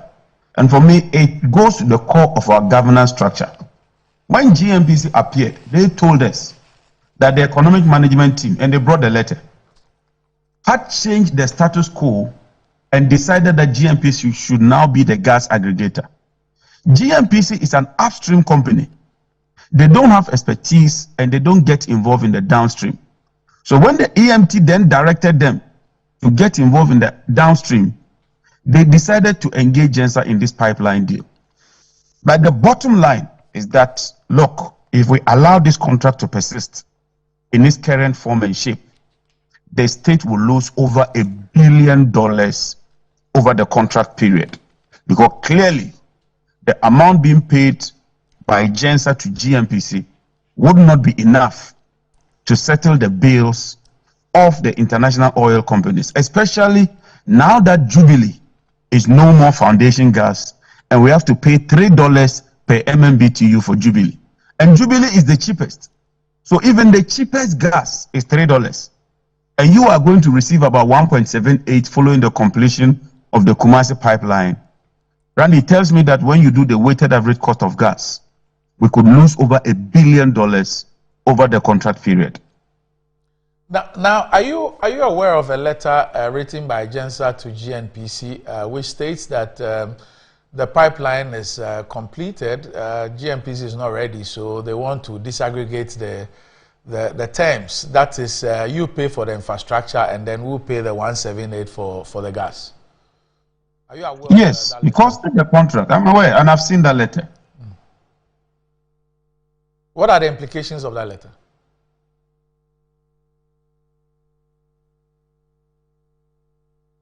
Okay, I guess we lost JG again on this one tap pipeline. But am I clear? Yeah, hello. Yes, I can hear you. Okay, so I was asking your views on the what you think are the implications of that letter. Yeah, the implication is that GNPC has reserved 130 million standard cubic feet of gas. Meanwhile, that gas is not available. Also, GENSA is saying that to the extent that you committed us to construct that pipeline, whether your gas is ready or not, we have to be paying our financiers, which is more or less like capacity charge. And so GENSA wants to discount the gas price further from 2.79 to about 1.7, which even exacerbates the situation. And so that is where we find ourselves. I've seen that letter. And for me, that letter even compounds the situation and makes it worse. All right, JJ, let's leave it here. Continue your work in your constituency. I'm sure that will continue. But Randy, the good thing is that the Speaker's referral still stands. Okay. The Mine and Energy Committee and the Finance Committee ought to meet. And the chairman of the Finance Committee has indicated to me that he's going to call that meeting. It is my hope that we'll use that opportunity to ensure that we do a good job, a fair and transparent job, which reflects the interests of this country. Thank you. Thank you very much, JJ. And I wish you well in your constituency. Okay. Now, Gideon, let me start off with you. What do you make of the discussions on this issue? Well, I must admit that to me, this is an evolving issue and it's quite new to me. And I've listened to Ben Boachi and my good friend JJ, but I am unable to have proper appreciation of the matter as it stands now based on the accounts that they have given. It's true that some education or information have been provided, but I think it would have been in a more balanced manner also in order to appreciate the issues if we had the time to listen to the chair of the committee on the majority side or from GNPC. Then we can do proper contextual analysis of the whole thing. But I think I do not want to say that Ben Boachi or JJ are trying to, create a mountain out of a molehill, but they are doing what they are doing in the interest of the country based on the understanding of the whole issue. And for us as Ghanaians, what we need is that at the end of the day, if government enters into any arrangement or contract with a third party, the purse of the country will be protected and Ghana will get value for money. And so to the extent that is the objective, I think we need to get the parties sit around the table and make sure that they put the interests of the country first and do the right thing. I understand that this has gone to the parliamentary subcommittee on mines and energy. And I think that is where we have both the majority and the minority, those in government, those outside government, to sit around the table to make sure they fashion out the right responses to some of these queries and comments that are coming from interested parties like Ben Boachi and the others. And if Parliament is unable to do that, then they have failed all of us. I actually have just had a text from a member of the Finance Committee who confirms that they are yet to sit on the issue as a joint committee as directed by the Speaker. Excellent. So I think we have to defer to them at that point to get them to sit at the committee level to interrogate the whole issues and come up with something that is in the interest of the country. So I do not intend to dawdle so much on this, but to say that the committee should sit down bipartisan and then look at it and let's see how it goes. So. Felix. Randy, I can appreciate Gideon's struggle. I mean, he's not about to condemn his own government. You see, but sufficient information. He says that I can understand. He needs to appreciate. Yes, it's just the diplomatic part. He's just the diplomatic part. It's still a running story. Randy, on the coup d'etat part. He's just the diplomatic part. He belongs to a government that is fronting this deal that is not in the national interest. You do not expect him to condemn that government. So one can understand. You see, sufficient information exists on this matter. Right. At the very least, read the attached committee's reports and the ASEP reports. And you know that Ghana Gas has been agitating about this for quite some time. So this has been in the news for a long time. So it cannot be claimed that it is a new or evolving subject. But I think the facts have been put there. What is not in dispute is that GNPC is going to sell gas to Gensa, which is a private entity, far below the prevailing market rates. What is not in dispute is that once they do that, a deficit of about $1.5 billion would exist, which deficit has to be paid for by the taxpayer. What is not in dispute is that if that deficit is paid for by the taxpayer, it will compound the problems we have in the energy sector. Already, we are grappling with about $2 billion of debt owed to IPPs. And you recall that in about a month or so ago, we were at their mercy. It was at the last minute that 10% or so of the amount was paid to them to stave off threats to plunge us all into darkness. So any way you look at this deal, it is not in the national interest. And there's no way that any rational public official superintending this should approve of it. But Randy, what perhaps is not known to people is that this is being done because of the persons behind GENSA. That is the only explanation that one can prefer for what is happening. And Bemboachi, Esep and Co, they may be a bit more diplomatic. I want to stay off statements that may be controversial. But Randy, the fact is that I have no doubt that this deal, which is inimical to the national interests, is being promoted by this government because of those behind GENSA. GENSA has as one of its key promoters someone who is a close friend to the president. Randy, he is in fact the father of an MPP MP. So you can understand why the government will bend over backwards to do this sort of thing. Otherwise, it does not make any sense. How can you sell gas? Oh yes, that's I think she's deputy minister now for. She used to be a deputy minister for information. I don't know which ministry she is at now. That's Doku and MP. Is there anything wrong? If, oh yes. So no, I beg your pardon. Yeah. So Randy, and the person in question is Akufo-Addo's long-standing friend. Everybody knows this. So you can understand why a government will do something like this. That $1.5 billion, which will become a debt or a deficit for the people of Ghana, will end up as profits for the people behind this deal. So whereas you and I are losing $1.5 billion, they are gaining $1.5 billion, which should not be the case. How do you sell gas to a private entity at a cheaper rate than you sell it to your own national gas company, which is Ghana Gas? Andy, what kind of sense does this make? Ghana Gas, which we spent about $1 billion building, pays the market rate for gas. And you are going to sell that same gas to a private entity at a lower rate than you sell it to your national gas company. If you and I were picking up the tabs for this $1.5 billion loss because it is going to Ghana Gas, I don't think we would complain. But it is going to private entities, and it makes absolutely no sense. So, Randy, if you are shocked as to why this is happening, the answer is simple. It is because of the private interests that are involved in this matter. And once private interests are involved, you know exactly what that means. Randy, Atachia, is it not related to the president? So if the president wants things done, you know exactly why you will get this sort of report from him, which the minority disputes. That's unfair. Oh, Randy, why is this fair? Why? It's unfair to Randy, let me you see, I have asked you a question.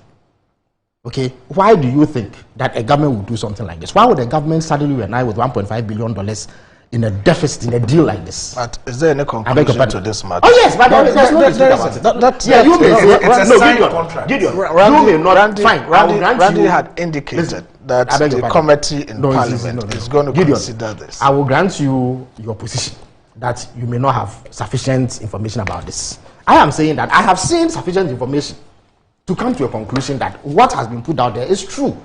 Right? The contract we are speaking about subsists. It is there. It is not something that has been conjured up. Now the question remains as to why this, because as to the fact that this is not in our interest as a country, I don't think it is in dispute. No rational person will see this and dispute a position that it is not in our national interest. Now I am asking why the government of Ghana will do this. The same government that has been lamenting all this while about the debts in the energy sector. Randy, every year, ECG incurs billions of Ghana cedis in debt, and government picks it up. They are even unable to pay. So that's how come always the ECG is struggling and has shortfalls. So already you have so many problems in the energy sector. Why would you add this to it? And I am drawing the conclusion that it is because of the people involved. Otherwise, I don't see how this will happen. So when a report, Randy, you have a situation where a report is given to a committee of parliament.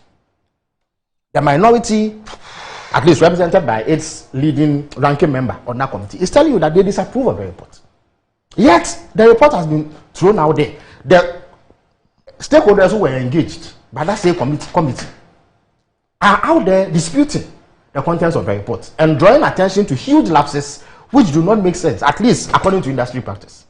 So what else is there to do? What I find a bit intriguing is the fact that we all, when Parliament rose, we all heard what the directive of the Speaker was that it should be dealt with by the Joint Committee on Finance and Energy and Mines. Yes. Yes. And as we speak, the Joint Committee has not exactly. Yet a report is circulating, purporting to come from the. So I'm asking you, Randy, why do you think that will happen? Given the relationships. As for your personal intuition. No, it's not personal. You can make your personal intuition difference. But what you should admit is that your conclusions, your intuitions and inferences may not be sacrosanct or cannot be sacrosanct. So show me why they are not sacrosanct. What counter fact? That's what your counter opinion. fact do you have? First of all, Randy, it is a fact that the gentleman I've mentioned is a promoter of this deal. No, it is a fact that Felix, I have a problem. Felix, can we focus on the deal? I'm also on the deal. Randy, draw in personality because no matter what. Let me make my point. When you were speaking, I kept quiet. The greatest of respect. I thought you had ended. I'm not. How about you have interrupted the point I want to make, and this is to all of us. We are all politicians. Yes. No matter what, some personal entities will have to be the promoters of. Absolutely, there's no difficulty with that. There's no difficulty. It does not matter. Yes. Whether the person has a relationship absolutely. Randy, I agree. Insofar as they are engaged in genuine business, but the business. So let us not get into this drawing of personalities. I understand that fully. I don't care if President Akufo-Addo's daughter is involved in business. It's not an issue. Except that the NPP doesn't live by that creed, though. It is a newfound creed, given their own posture. What they did to Ibrahim Mama in this country. I hope that they had this posture then. But we can live with that. But he made a point that so long as they are engaged in legitimate or genuine business, so the transaction must be legitimate, it must be genuine, it must pass a basic test of fidelity to the national interest. That is what I'm questioning. So I'm not questioning the fact that somebody is a businessman or is related to the president. It's not an issue as for me. It stands now. No, is there any I question am saying on the legitimacy? Yes. Of the, for legitimacy. There's no question. Let's separate There's no question on legitimacy. He has a right to engage in business in any sector. It is legitimate business. Yeah. So there's no Gensa is a legitimate entity. No problem. The only thing is I am questioning the legitimacy the only of thing is this specific transaction. Doc, if you look at the trajectory of this transaction, that until the economic management team intervened in the impasse between Ghana Gas and GNPC, Ghana Gas had operated as the aggregator, whether it was founded in statute or not, but that's how they have operated. Now, that this particular company was actually involved in a negotiation with Ghana Gas. And at that point, they were looking at $6 plus as the rate for the unit of gas. That is where they were. And they moved to GNPC. Then they moved to GNPC. And the value reduced. Then the value reduced drastically. And as we see, it keeps reducing. And that is where the alarm bells started sounding. Because the first people who spoke about this were the Ghana Gas people themselves. And then you had ASEP and Imani, who are also civil society players in that space, then raised the issues after seeing the contract between GNPC and Gensa and analyzing same, which is what has been on the front burner for a long time and has attracted the attention of Parliament. And so you actually look at the trajectory and you see that there is indeed something happening, up to a point where the foundation gas, which was free, that we had enjoyed for over a decade, has ended. December 2022. Now we are going to buy it at 3. We are part of it, so at 3. Which means that I think we are not surrendering our royalties. So we are getting at 3. In ENI, we're getting it at 6 or so. Yeah, so I agree with you. Yes. That based on account of the narration you have given by Mbwache, there is a concern as to why the value at which government is giving out keeps on reducing, especially when the aggregator position changed from Ghana Gas to GNPC. That is a question that we need to get GNPC to answer. You understand? As we sit here. They have answered to the committee. and the committee seems to be divided at this point because the majority leader, the leader of the committee has said something. John has also come to say something. And now we are told that the speaker has asked the committee to go back and we look at these matters again. Would we wait for them? Can't we wait for them? We'll wait, but until then. Why do you say nothing? Because this matter has been going on for a long time. Look, it has come to the attention of the president himself. I know that he has presided over. You know, my fear. He has presided over meetings. My fear with these things is that then you are close to the economic management team, so you would know. Anytime I hear about the indebtedness in the energy sector, exactly, I cringe. Exactly. And I think that we are running our luck on the basis that these power producers prefer to produce and to be owed than to shut down. But I always ask the question, for how long are we going to keep on doing this? To run our luck on that? Yes. That we keep ramping up debt and they keep up. So anytime we say that the lights are still on, we think that is an achievement, yes. At what cost? Exactly. And at what point when it goes bust, will we feel it? Exactly. And I always use this debt restructuring to make the point that when the issues of our debt were being raised, we said we had the absorptive capacity. We have the capacity. We are still able to fund free SHS. We are still able to do this. But eventually, when it got bust and we had to deal with it frontally, we all know what has happened to us. And so I cringe thinking about what will happen if same comes to the energy sector. So anytime I hear of a transaction like this, it gets me petrified. Yes, Randy, you see, the question then remains as to why they would even want to add to this debt. I thought that government would be quick to flee from any semblance of an arrangement that will compound the problems you're having in the energy sector. But why would you want to give away $1.5 billion? For what reason? And if you were even given the same treatment to Ghana Gas, I would say perhaps you're only seeking parity and equity in the market. But you are not giving the same treatment to Ghana. Ghana Gas is not getting a break from you. They are buying it at a reasonable rate. In fact, even the idea of getting a private sector competitor for Ghana Gas, when Ghana Gas has not reached its full potential, is questionable in terms of the national interest. What are we better off with? With Ghana Gas having capacity to process gas that they can sell cheaply to us. And we all know the impact Ghana Gas has had on energy production. The savings they make, the contributions they make to LPG production, and what have you. So even getting them to have a competitor is a problem. But granted that competition also brings the best out of existing entities, why do you give the private entity more favorable terms than Ghana Gas? What is motivating that? It is within that lacuna, Randy, that I draw my inference. It is not that I'm questioning anybody's right to do business. I do not have a difficulty at all. Okay. And you see, let us not pretend that there are some loose ends to be tied in this matter. If the committee chaired by Atachia, or the majority side of the committee chaired by Atachia, had indication from the powers that be in government that they frown on this deal, they will not present this report. It's as simple as that. At the end of the day, it's supposed to be a joint finance and energy committee. Let's wait. I am sure that the minority will raise. That they are here to decide. I'm sure that the minority will raise. Randy, Randy, let us also not create the impression that the back will stop with this committee. It is government that is driving this. If they don't want it, it won't happen. GMPC, they are not a private entity. They are owned fully by government. Government has absolute control over GMPC. If that is true, Parliament have the right to stop it.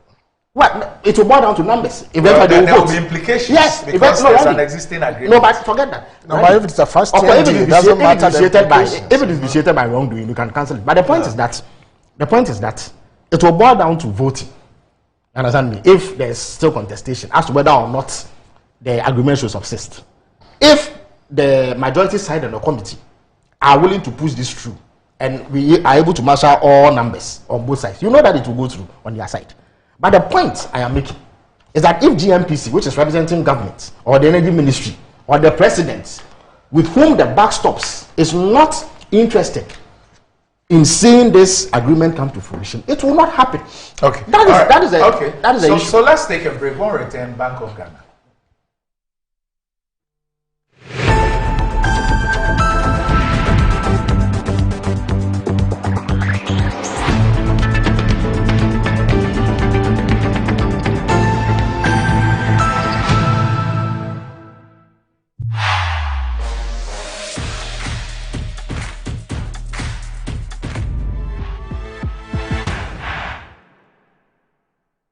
Edina Uhia, TV, fridge, freezer, air condition, gas cooker, washing machine, smartphone, sound system, water dispenser, microwave, blender, rice cooker, kettle, and iron. Seven Hisense smartphone is a yeah, titi so more than a Hisense factory direct promo. It's in your madada noa, Emma light bill e kuno.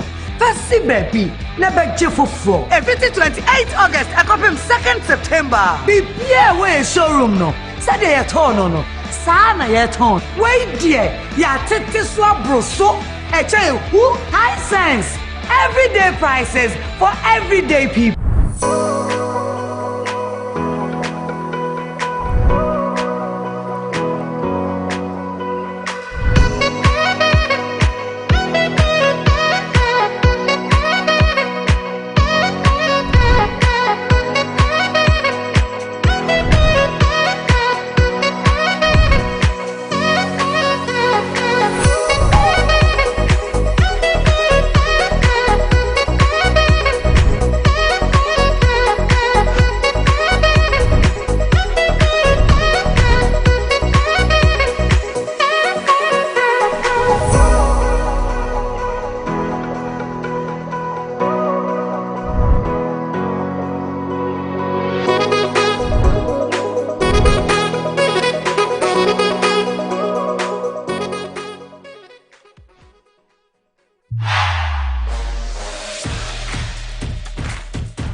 Right, welcome back to the show. If you just joined us, this is Good Morning Ghana Live on Metro TV. Still with me on the show, I have Dr. Gideon Buaku and Felix Kwachi for show.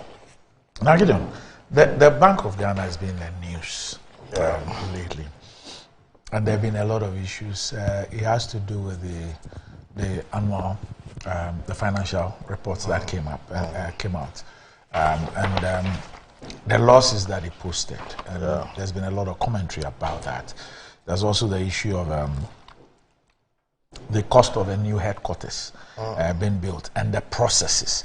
In both issues, issues of the law, especially and the issue of monies that the central bank gave to government, issues of Act 612, especially Section 30, portions of Section 30 is being raised, and issues of breach of these laws have come up strongly. And then the cost of the new headquarters has also come up. There have also been a lot of documentation to show that a lot of things have not gone on well. Now, the bank itself held a presser yesterday, addressed by the governor, and he says that a debt written off to cause their loss have been accumulated since 1992. I heard him say that about 13 billion cedis of that loss had to do with Cocoa Board and Government of Ghana from 92. And he says that the cost of a new headquarters is also not bloated. He's giving some something per square meter and says that they did not breach any laws. I didn't hear him speak about laws when it came to the debts, but on the issue of the headquarters, he spoke about they're not breaching any laws and all that. What do you make of the situation of the central bank? Yeah, I think I followed the issues that pop up after the central bank released their financial statements. And much as I agree that Ghanaians in general should show interest in what happens at our central bank, just as they do by showing interest in anything that happens in government. We ought to be measured most of the times when we are running commentary on central bank decisions and certain actions that they take. If you're not careful and you don't really put the matter into proper perspective and have proper appreciation of the matter, you may run a commentary out of political sensationalism and end up, putting our central bank, which is the lender of last resort to government, in a position that creates a certain image in the minds of the public that becomes difficult to redeem. First and foremost, let me say that the issue about profit for central banks is not something that is of prime focus to any central bank. Central banks are not like commercial banks that take decisions based on accounting profit, and that any decision they are taking, their prime focus is to make profit. At any point in time, central banks take decision and they will prioritize policy solvency over profits, i.e. they want to see if they have policy frameworks and institutions in place that will make them solvent than becoming a profitable agency. The central bank governor has spoken to these matters that came up and the discussions that ensued. The position is that, yes, central banks or the central bank is there to support government and other entities, commercial banks and all of that, in times of need, in addition to other functions that they perform. There have been critical issues raised on the matter of central bank financing to the government of Ghana, and as has been put right by the governor. In the year 2017 to 2019, 2020, 2021, we didn't see the central bank financing government. In fact, they adhered to the 5% financing requirement in the regulation. It is only in 2022 that we saw this kind of financing. The central bank governor put it right yesterday in the press conference. 2020, Parliament actually approved for them to give 10 billion. Exactly. Yeah. So 2019, 2020, 2021, there was no central bank financing. In fact, in 2017, 2018, the central bank was in negative equity as they were in negative equity in 2022. And that negative equity came as a result of the liquidity support that they gave to the banks in 2015 and 2016, and which central bank and the IMF in 2017, 2018 felt that the banks could not repay. So they estimated that to be a loss to the central bank. So in 2017, 2018, they were still in negative equity based on those actions that were taken in 2015, 2016. And so in 2022 also, because of the support that they had to give to government, first they had to issue an overdraft to government because COVID came, and through the World Bank, the Central Bank and the IMF, government had some support to deal with the COVID issues. But thereafter COVID, and we had the Russia-Ukraine war, that also shut the markets to the international, the avenues to the international market. So government was not getting the usual Eurobond revenue of about $3 billion annually to support the budget. So the central bank had to step in, had to provide about 10 billion overdraft to government. And most of these overdrafts were used to pay interest payments and debt obligations and all of that. Then in 2022, the first half was even okay. Subsequently, there were issues because the domestic exchange program and debt exchange program came in, but government still was not able to reduce the debt to GDP ratio from 105% to about 55%. So they wrote to the central bank to step in. Of course, any central bank could be alarmed by that, but the regulations of the bank also make provisions for that, that when we get to such critical situation, because the central bank can only be the lender of last resort. And so the finance ministry had to require the central bank to take a haircut, about 50% haircut, of all central bank holdings of government non-performing securities, just as private individuals and you and I were asked to take a haircut. Before we go on, two issues. You know that I raised the issue of the BOG governor speaking about they not breaching any procurement laws when it came to the headquarters. But then when it came to the issues of the indebtedness, he did not raise the issues of the law, adhering to the law. No, he did. In paragraph 19, if I should quote him, he says that when Ghana was hit with the COVID-19 in 2020, Section 36 of the Bank of Ghana Act 612 was as amended, was triggered. And as indicated earlier, the bank purchased 10 billion worth of COVID-19 bonds to support the economy through the pandemic. This was done with the applicable laws governing the Bank of Ghana. Yes. When Section 36 of the Bank of Ghana Act 612 as amended is triggered, it allows the governor, the Minister for Finance, and the Controller and Accountant General to agree on a new limit of central bank financing. The law further says that the Minister for Finance will then have to inform Parliament, and the Minister has since informed Parliament as part of his briefing to update Parliament on the IMF program and status of the debt exchange program. But that's not true. So that's but what that's the not governor. true, because you see, Chief, we all know in 2020 there was a specific request by the finance minister for the 10 billion which Parliament approved. There is no document before Parliament where, because the 36 we are speaking about is where the law says that the finance minister, the central bank governor, and then the controller and accountant general would have to meet and then agree on a new ceiling. And then that ceiling, the finance minister then informs Parliament about that ceiling.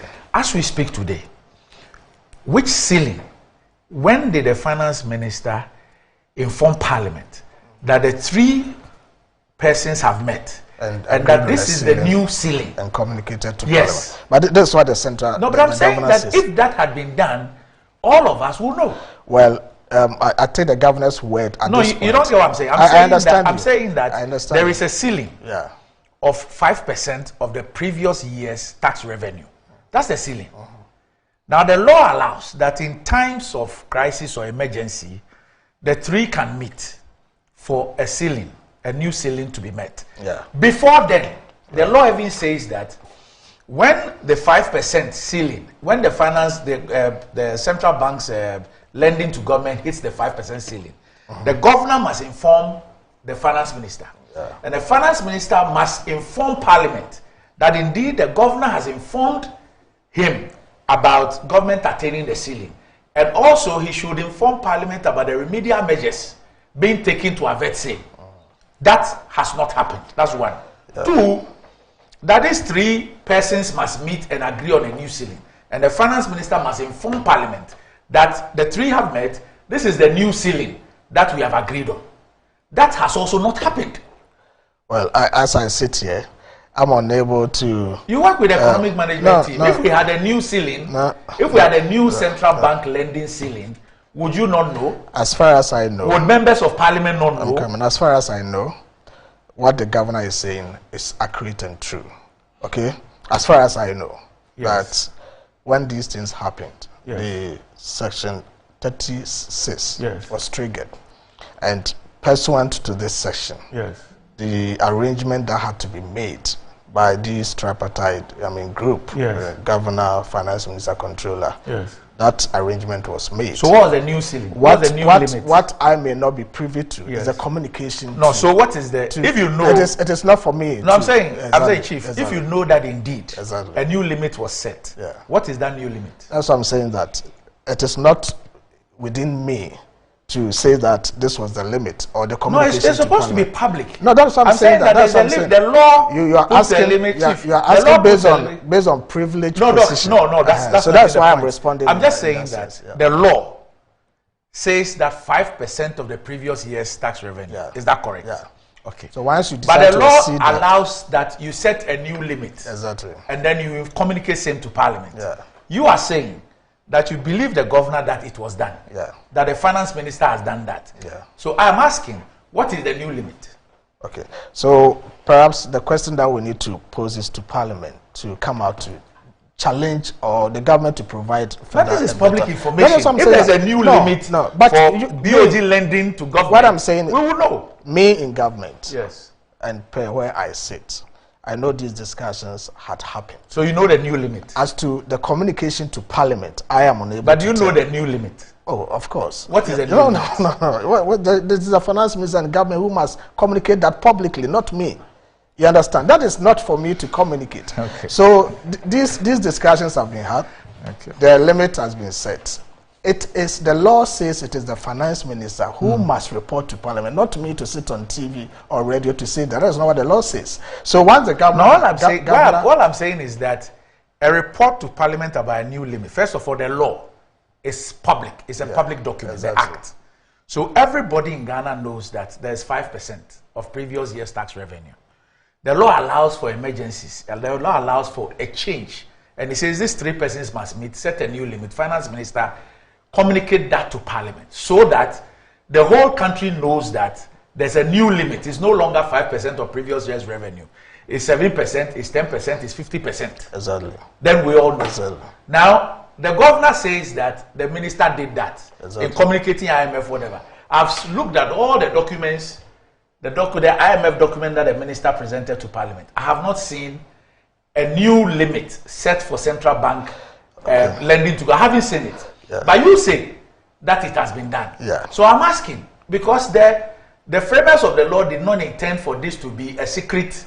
No. It's supposed to be public. And so what's the new BOG lending that has been set by the governor, the controller and accountant general, and the finance minister, same of which has been communicated to Parliament? So the recipient of that communication, yes, is Parliament. Yes, I've had parliamentarians sit here and say that it has not happened. So Parliament has not come out officially to deny this, just as the governor has done officially. You understand? Yes. So let the recipient of that communication come and say that what the governor said is not true. Then we have a case to talk about. But why? Why couldn't the governor even tell us that this is a new ceiling, and therefore whatever we lend to government was within the law? Oh, of course, we can ask that question. This was a press conference. Yes. Perhaps in the drafting of the press statement, that didn't come to mind to put those details out. Right. But the governor has given firm indication that this has been adhered to. Communication has been passed on to Parliament in consonance with this provision of the law. And so until the recipient of that communication comes out to say that what governor is saying is not true, I am not in a position to contradict the governor or otherwise. So that is what has really happened. Yeah, but let me put... But Gideon, in pushing good governance, transparency and all that, we have a limit set in law for central bank lending to government. The law allows in times of emergency for this thing to be changed through a process. We say that that has been done, and therefore there's a new limit. How come that limit is unknown to all of us? Who is supposed to know? We are supposed to know through Parliament. We are supposed to know through Parliament, communication to Parliament. Yes. And I'm saying that the governor says this was a press conference. This was not a statement given in privacy. Okay. He read a press statement and said that we have done this. If he hasn't done it, and he has that boldness to come out to say he has done it, he understands and knows the consequences thereof. Okay. You understand? All right. And so for him to have that confidence to say we have done this, I don't understand why I should sit here and challenge him when the recipient of the information and communication has not said otherwise. You understand? So until that is done, I want to take the word of the governor that has been complied with, and they have taken the actions in consonance with the law. Now I hear people talking about negative equity and we have lost, as if we have lost some money. Like the governor said, this is what he describes as a technical loss. That is arisen out of, expected losses. These are expected losses, credit losses that the Bank of Ghana will have to absorb because they had to do a haircut on Bank of Ghana's holdings of performing assets of government or securities of government. So it's not like Bank of Ghana has engaged in some transaction and has lost 60 billion cedis of the Ghanaian taxpayers' money. That's not. So let's put that in context. And as I indicated earlier, in the wake of the pandemic and the Russian-Ukraine war, so many central banks, you read about the Bank of England, they had to post a loss of about £150 billion pound sterling. You understand? So it happens to central banks when there are crises, and like the governor said, every manager of the economy and at the central bank understands that crises are a part of the whole governance structure. So anytime there are crises, and the central banks will have to provide support, cushion government. But that's definitely not what the Bank of England did. Definitely, they didn't go cushioning the no, UK government. Their situation is different from ours. You understand? No, that it's just is why, because we're using that as an example. I was using that to talk about the fact that it is not out of place for a central bank to pose a loss or to get into negative equity. You understand? Because people want to talk about negative equity. I see when you have negative equity, you don't have the capacity to even service your obligations, and that's not. That's why I said central banks are not focusing their decision primarily on making profit, because they are not like commercial banks. They are looking at policy solvency. So far as they think they have policy solvency, they may take decisions to support national government. That is what they did. You know, in Ghana, when these things happen, people were at a point, like the governor said, not even sure whether we were in crisis, because we heard about what happened in Sri Lanka and the rest. People were still getting petrol at the pumps. People would go to the shops and there was no rationing of products on the markets, like you could see in Walmart, Costco, in the US, where you want to buy a tin of milk and they say buy just one, you can't buy two. So everything was running, and happened because the central bank provided this support to government. And it doesn't do that only to government. Like I said, in 2015, 2016, when the IMF issue came up, and you know, the Asset Review Committee report of IMF indicated that some banks were at the line of collapse, the central bank provided liquidity support to these banks. These supports that are provided were provided to the commercial banks, posted on the books of central bank as a loss, and that is why in 2017, as a result of this, the central bank went into negative equity. In 2018, went into negative equity. So it is not out of place when there is a justifiable reason for the central bank to provide liquidity support to commercial banks and to government and run into negative equity, but still in a solvent policy mood that they can recover over time. And like I said, these are not hard cash lost from the central bank. They are, you know, expected losses, credit losses. And that's what the governor says. These are technical losses that we should have some solace in, especially when we know very well that the central bank has enough to cover its liabilities, and it shouldn't be too much of political as we are doing it. Okay. All right, Felix. Governor, or these days we call him Miss Governor Addison, for misgoverning the Bank of Ghana. You know, he regurgitated the hackneyed excuse of COVID and Russia-Ukrainian war as if we're helpless, and that all that we needed was his printing machine to print money for government, and nothing else could have been done to stave off that activity. He says it was only in 22. Andy, you see, if you follow the trajectory of how we got to this stage, you will find that there's no excuse for what has happened. You see, printing money for governments and incurring the sort of debt they have incurred has implications for the economy. First, it increases your debt. It is part of the reason why our debt GDP ratio rose to 105%. First point. The second point is that it fuels inflation, because the Bank of Ghana itself has raised their policy rate. And you know that inflation is now around 43.1%, and it's set to rise in the coming months. They are certainly not going to achieve their 30% target in the budget. So Governor Addison should not speak as if there are no implications for printing money for government. Otherwise, we will not be having this discussion. But it is not the case that the government of Ghana was helpless and that all it needed was money from the central bank. The crisis, or whatever it is they choose to call it, is self-inflicted and deliberately so. Randy, as early as 2018, signs began to emerge that this government was being fiscally indisciplined. The deficit began to rise. And you know, we've had a debate about the attempt to hide the deficit and the so-called below-the-line items. In 2018, we had close to 7% deficit. 2019, more than 7% deficit. 2020, when COVID struck, Randy, by the middle of the year, they had a handle on the effect that COVID will have. So they went to Parliament to review the budget. They set a deficit target of 11%. By the end of the year, they had done close to 16% deficit. And they knew exactly what COVID was about. By the time Tenofrata was doing the review budget in 2020, he was aware where we were with COVID. Indeed, the worst phase of COVID had passed because we had lifted the lockdown and all that. So government was just left with the task of ensuring that we were protected against the disease. But because elections were coming, they overspent and went far beyond their own deficit targets. By the time the elections were over, it was clear that we were in a ditch.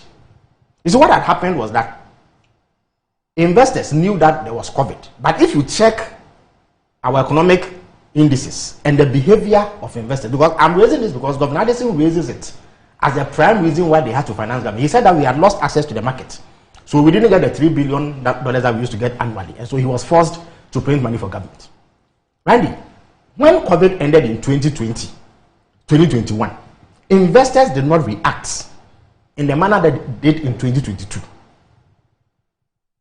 Because they knew that we had come out of a COVID crisis, so it was having a certain effect. So the indices at the time did not worry them too much. What worried them was the lack of commensurate action in terms of fiscal adjustment to deal with whatever slippages had occurred because of COVID. So if you notice, in 2021, we actually got access to the international market. We raised a Eurobond of $3 billion shortly after the budget was read. But you know what? Apparently, they were hiding the true extent of our problems.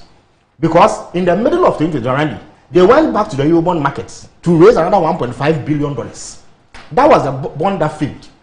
It failed because then investors got jittery and said, but normally you come for $3 billion and it is sufficient for your budgetary support for the whole year. So why have you come again? It was at that point that the investors were triggered and they began to view us with suspicion. They saw that our fiscal problems were bigger than government was disclosing. So that was the point where they shut us out of the international bond market. This was in October 2021. Right? Even at that time, our currency was relatively stable. It hadn't slipped.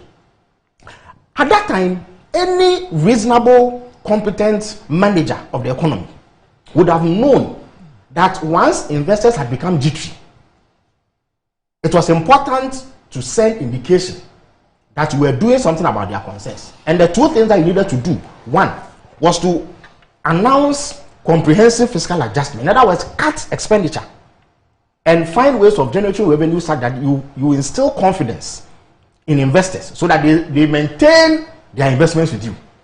And then two, you know that investors also have their confidence boosted when you go to the IMF because you were in difficulty at the time.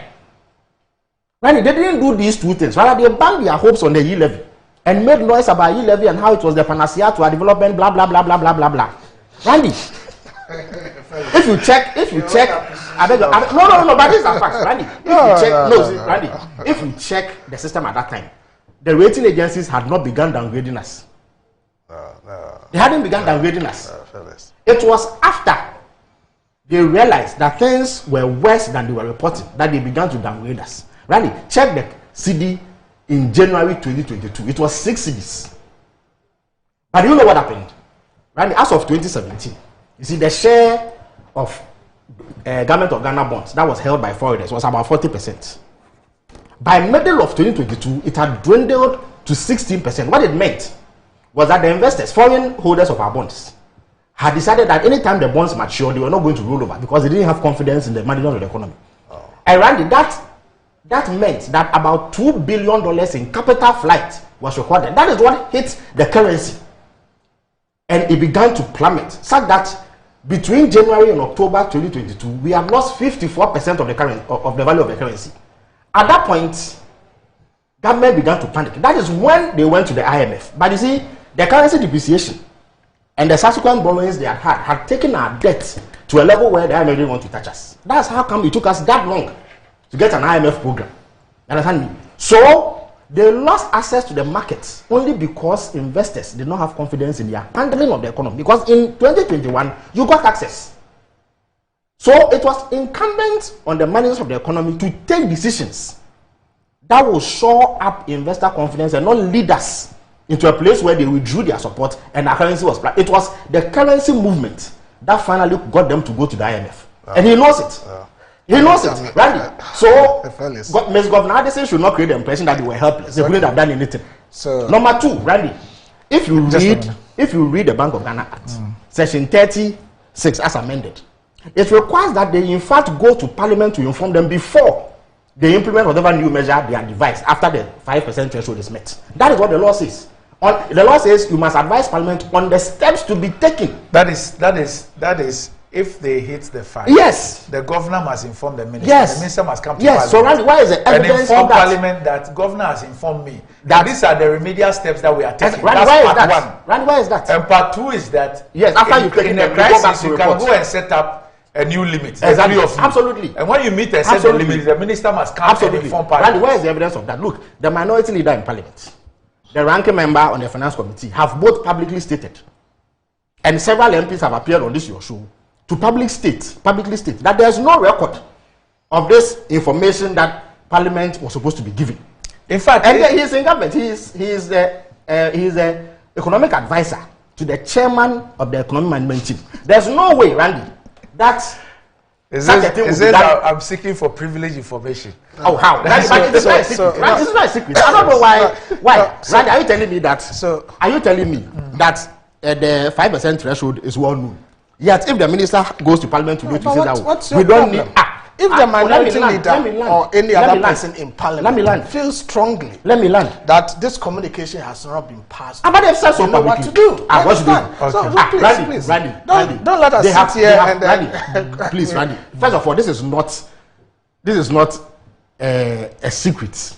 Okay, it is not a national security secret that if you say today the country will collapse. Those who send the information should make it public, but no such information has gone. That is why they are unable to state it. Why are you creating a person that is from that aside? No, you have not finished. I have not finished. I don't know why you are interrupting me. I have not finished. You had about 20 minutes. I have barely spoken for 7 minutes, and you are interrupting. Let me make my point. I beg you. On your own appreciation. No. Randy, what I have said here is fact. That is your understanding. Yes, but why? Is it not your understanding that you?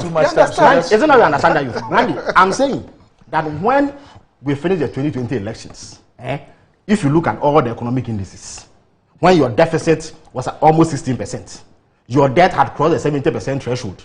That is even discounting state-owned enterprises debt that they were not adding. If you get to that point and you are a manager of this economy and you don't know that you need to seek immediate help in order to sustain the confidence of the investment community. Because Randy, I'm raising this because that is what Ms. Governor Addison said yesterday. He said the reason why he had to give government 77 billion Ghana cedis was that we did not have access to the international bond market to raise 3 billion annually. 3 billion in today's terms would be around 30 billion per annum, if I'm not mistaken. So at least in the last 3 years, they would have gotten an amount that would be commensurate with what the Bank of Ghana lent them. So I am speaking to Ms. Governor Addison's pronouncement. Randy, if investors have lost confidence and are shutting you out, the question I'm asking is Gideon saying that he does not know what we could have done in time in order to ensure that investors do not lose confidence, because they did not withdraw their support immediately. They waited for several months, and he has a record. He should check whether or not they did not issue bonds after the 2021 budget. And number 2, did they not go back to the international bond market that same year? Was it not in October that we were shut out of the international bond market? In fact, this is contained in the minister's subsequent budgets. So the reason that Ms. Governor Addison is giving do not jive with the facts. It was not that they could not do anything. What they didn't want to do, in their view, Randy, was to give ammunition to the opposition that they had gone to the IMF. That is all. That is all that it was about. And indeed, you recall how the minister himself, I'm talking about Ken Ofori-Atta, his deputies, and leading members of this government insisted that they were not going to go to the IMF. Why did they go to the IMF eventually? Why did they go to the IMF eventually? Because it meant that they could go to the IMF, because we had gone to the IMF all the time, 17 times before they came to power. So there was nothing wrong with going to the IMF, but they chose politicking. You know what they perceived to be denying the opposition political advantage over the prudent steps they needed to take. When investors saw this, they saw that you were not serious, and that if they continued to advance monies to you, you will not be able to pay. And indeed, Randy, they've been borne out. Last year, you unilaterally announced that you are no longer going to pay your debt obligations to investors. And as we speak, you are doing a domestic debt exchange, which has taken about 100 billion Ghana cedis in principal payments and coupon rate payments to domestic investors. We all know that very soon you will turn your attention to external investors. So there's no point I've made here, which is my own concoction. This is the fact. So in response to what Dr. Addison said yesterday. Yeah, so in a minute. We have to go. Well, unfortunately, so you say. I mean, Professor Emeritus in economics now telling us his own appreciation of the issues. Randy, it will be absolutely wrong for anybody to suggest that the international capital markets will close on some cluster or category of economies just based on what he describes as the failures of the domestic economies without considering the geopolitical events. If you understand the history, economic history from that period to now, fellas should appreciate that the investors on the international capital market are in there for business and for profit. And so as and when they see that there's advantage in a certain area relative to the other, they shift their focus. You may not necessarily be underperforming, but they will shift. And just as he rightly put it, after COVID in 2021, we all began to see the rebound of the economy, where we're posting growth that people never even expected us to post such real GDP growth. Things were normalizing. Then the Russia-Ukraine thing came up, okay?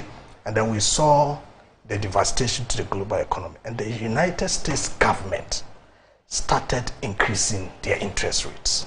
And is it the first time? The moment it happens like that, we also. A simple question. We saw. Is Gideon suggesting to me that this is the first time? I'm coming. That the U.S. Treasury has raised interest rates. We saw the magnitude at which the American government was increasing the interest rate. When it happens like that, the first time. Investors will begin to fly to quality. Okay, and that is where you see a lot of investments in a lot of frontier and emerging markets not being rolled over. The decision. I'm coming. COVID did not get them to pull their investments. But the Russia-Ukraine wanted. Let me. Is that what you're saying? The decision to shut the international capital market to a lot of emerging markets was taken at the international capital market level. That is why you saw so many economies then running to the IMF. It did not necessarily mean that those economies were underperforming. But something had happened, and that is why the economists will say when the United States sneezes, all other countries catch a cold. When the American government decides to take Randy, a quick question before you go. Randy, we were shut according to the finance. If you read this 2022, please, we were shut out of the international capital market in October 2021. So the Ukrainian conflict started on February 24th. 2022. Please. So how can that become the reason why investors shut their market to us? You see, you are talking look at the about time different things. What different things? We are talking about a double whammy. No, you said once the whole of your argument was premised on a single whammy. That is my issue is that. And then we are talking about Russia and the decision thereof taken by economies by the United States. Looking at our declaration of default in 2022, does it not suggest that the investors saw that we're having difficulties in we didn't want to disclose, and that we will not be able to pay our debt? And this was as far back as 2021. As analytical as they are, and as profit-oriented as they are, they decided to start pulling out. Randy, it was 2021 that they took this decision. Please. And within that time, we are confirmed by our default declaration. Yes, Randy. That indeed, we didn't have a and within that time, they put $2 billion out of this economy. Put this into proper perspective. You don't limit yourself to the reasons given by fellas. By which that is the point I'm making. Okay. Because no economic decision is taken just on the surface based on maybe something that you see superficially. So that was a bigger disaster. I'm not saying. We'll be here next week. COVID was a single whammy. There was Russia, Ukraine, double whammy. There were consequential. No, it's COVID. I wish your team well. There were consequential decisions taken by other national governments. We'll see you next week. So the market was not closed. The market was not closed to only Ghana. That is the point.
Right, welcome back to the show. If you just joined us, this is Good Morning Ghana, live on Metro TV, just about wrapping up. We were trending on social media. Desi, look, you have a board meeting today? No. Okay. I just. You're preparing for a wedding? No, not yet. Okay. I'm preparing some big cash out. Cash out? Yes. Why are you into betting? This is what I told you. 10% will take chase me. But anyway, Doc, this one we're just here to thank everybody who supported us during the Omor period. Yeah. I'll come to what happened. I missed one word or two.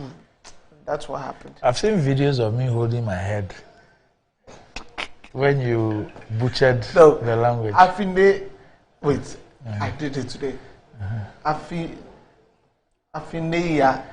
had breakfast already? Yes, I have. Okay. I'm not going to ask what you had. Doc, let me just read some of the messages we have this morning. Please do. That will help. I'm trying to recollect. Yeah, please do. What the response is like. Please scroll the messages so you can have some relief. Alright, so this one says that the GNPC issue is shredded with lack of transparency and smell of corruption. I'm happy JJ has brought some clarity about the issue because we don't understand why the minority who are protecting the interest of Ghanaians should support this bad deal. Musa Abato writing that to us this morning. Moving on, this one, Austin Abaji says, so can't this government do anything for this country without 419 in it? Asemo Austin, they asked that why. And Bertrand Kraku says that, good morning, Randy. I'm connected live from Tama Newtown. The best man today, the NPP, as flag bearer, is the affable and humble Dr. Mahmoud Bawumia, and he's going to be crowned the winner this Saturday.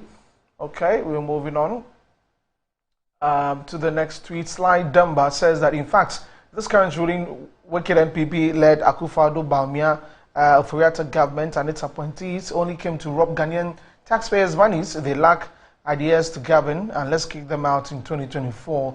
That's from Sly from Accra. Okay, so let's move away from that. Prince Henry said, okay, so Prince Henry sent that one in, but to Homo on Metro TV was an amazing coverage on Saturday, on Friday and Saturday, as you saw on Good Morning Ghana, and a lot of nice comments. People watching the show, they're really excited that we're out there for the Homo. So, Doc, I ate quickly. Yeah. Yes. I ate it. Okay. You'll see the video very soon. Video of you eating quickly. Let me see how it's going to taste like. I'm sure from my facial expression, you know that this is going to be nice. The fish studio, they like. Oh, okay. So what? I need to mix it. Oh, okay. Let me see. Okay, so this one. If I don't take the whole shoot will be me eating. So let me just. And then we okay, let's go.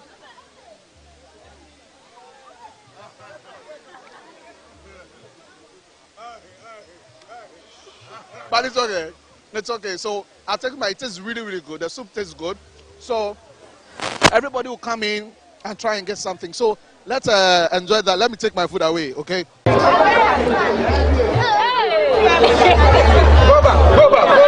back. Okay, so I enjoyed that. Did you take some home?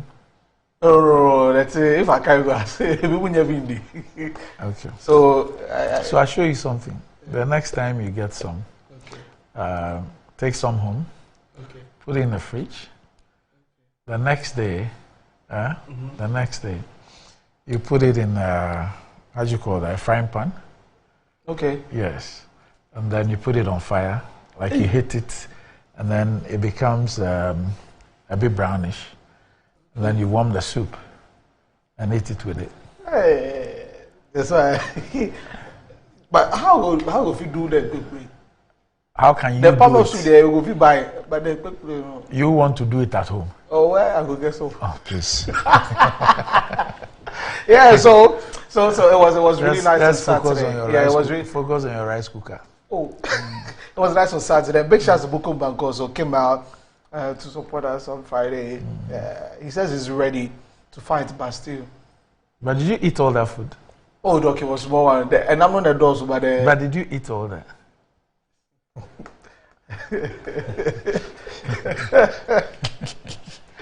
Oh, Doc. I chewed a bit. It said Oda. And you enjoyed it? Yes, and I think it was cow meat or something. I enjoyed it. It was good. It was good. And I learned a lot about, the Ghana tradition, the Akwadisuma and all that. So it was amazing. Thank you so much. I was on Sunday. Yeah. Saturday I couldn't be there. A friend of mine's daughter at the wedding. So, you know Franco Pat? Franco Pat? Yes. He imports frozen stuff. It's one of the biggest frozen. His daughter, a lawyer, got married on Saturday. So look, I like how you've mentioned it. I couldn't get to the homeland on Saturday, but I was there on Sunday. Yeah, the race also came down. Sunday evening I was there, but I wasn't feeling too well, so spent just a couple hours and left. It was good. It was good. Yeah. Good luck. So you were at my hometown? Yeah. I enjoyed it. Oh, I enjoyed it. Okay. I enjoyed it. It was good. It was really good. The Pram Pram one is also coming up. Yeah. The Pram Pram one. We are moving. We'll be moving around to check out all the festivals to see how it goes like. Okay. And I went to just eat food.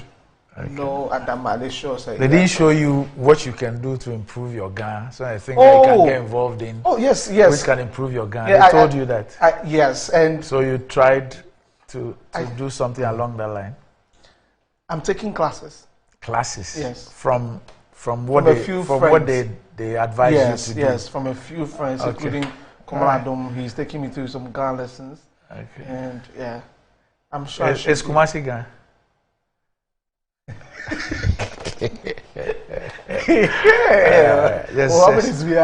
Just get out of my studio. Anyway, today's the birthday of Obia Dako Opoku. Oh, okay. Yes. Yeah. I know. Today's a birthday. Okay. It's also the birthday of the man who's really been chasing those who are stealing Ghana lands, Prince Derrick Ajay. Today is also his birthday, okay. So a happy birthday to Obia Dako Opoku and Prince Derrick Ajay. Yeah. It's your birthday. Look, let me drop one also. Happy birthday to Philomena Apia, coming from Doris. You met her at the Homo, Philomena? Look, no. You don't know her? I don't know her. All right. Okay. Doris of the control room says that happy birthday to Philomena Apia. Okay, but you want to meet her? No. All right. Okay. Yeah. Good boy. Keep it up. Anyway, so that would be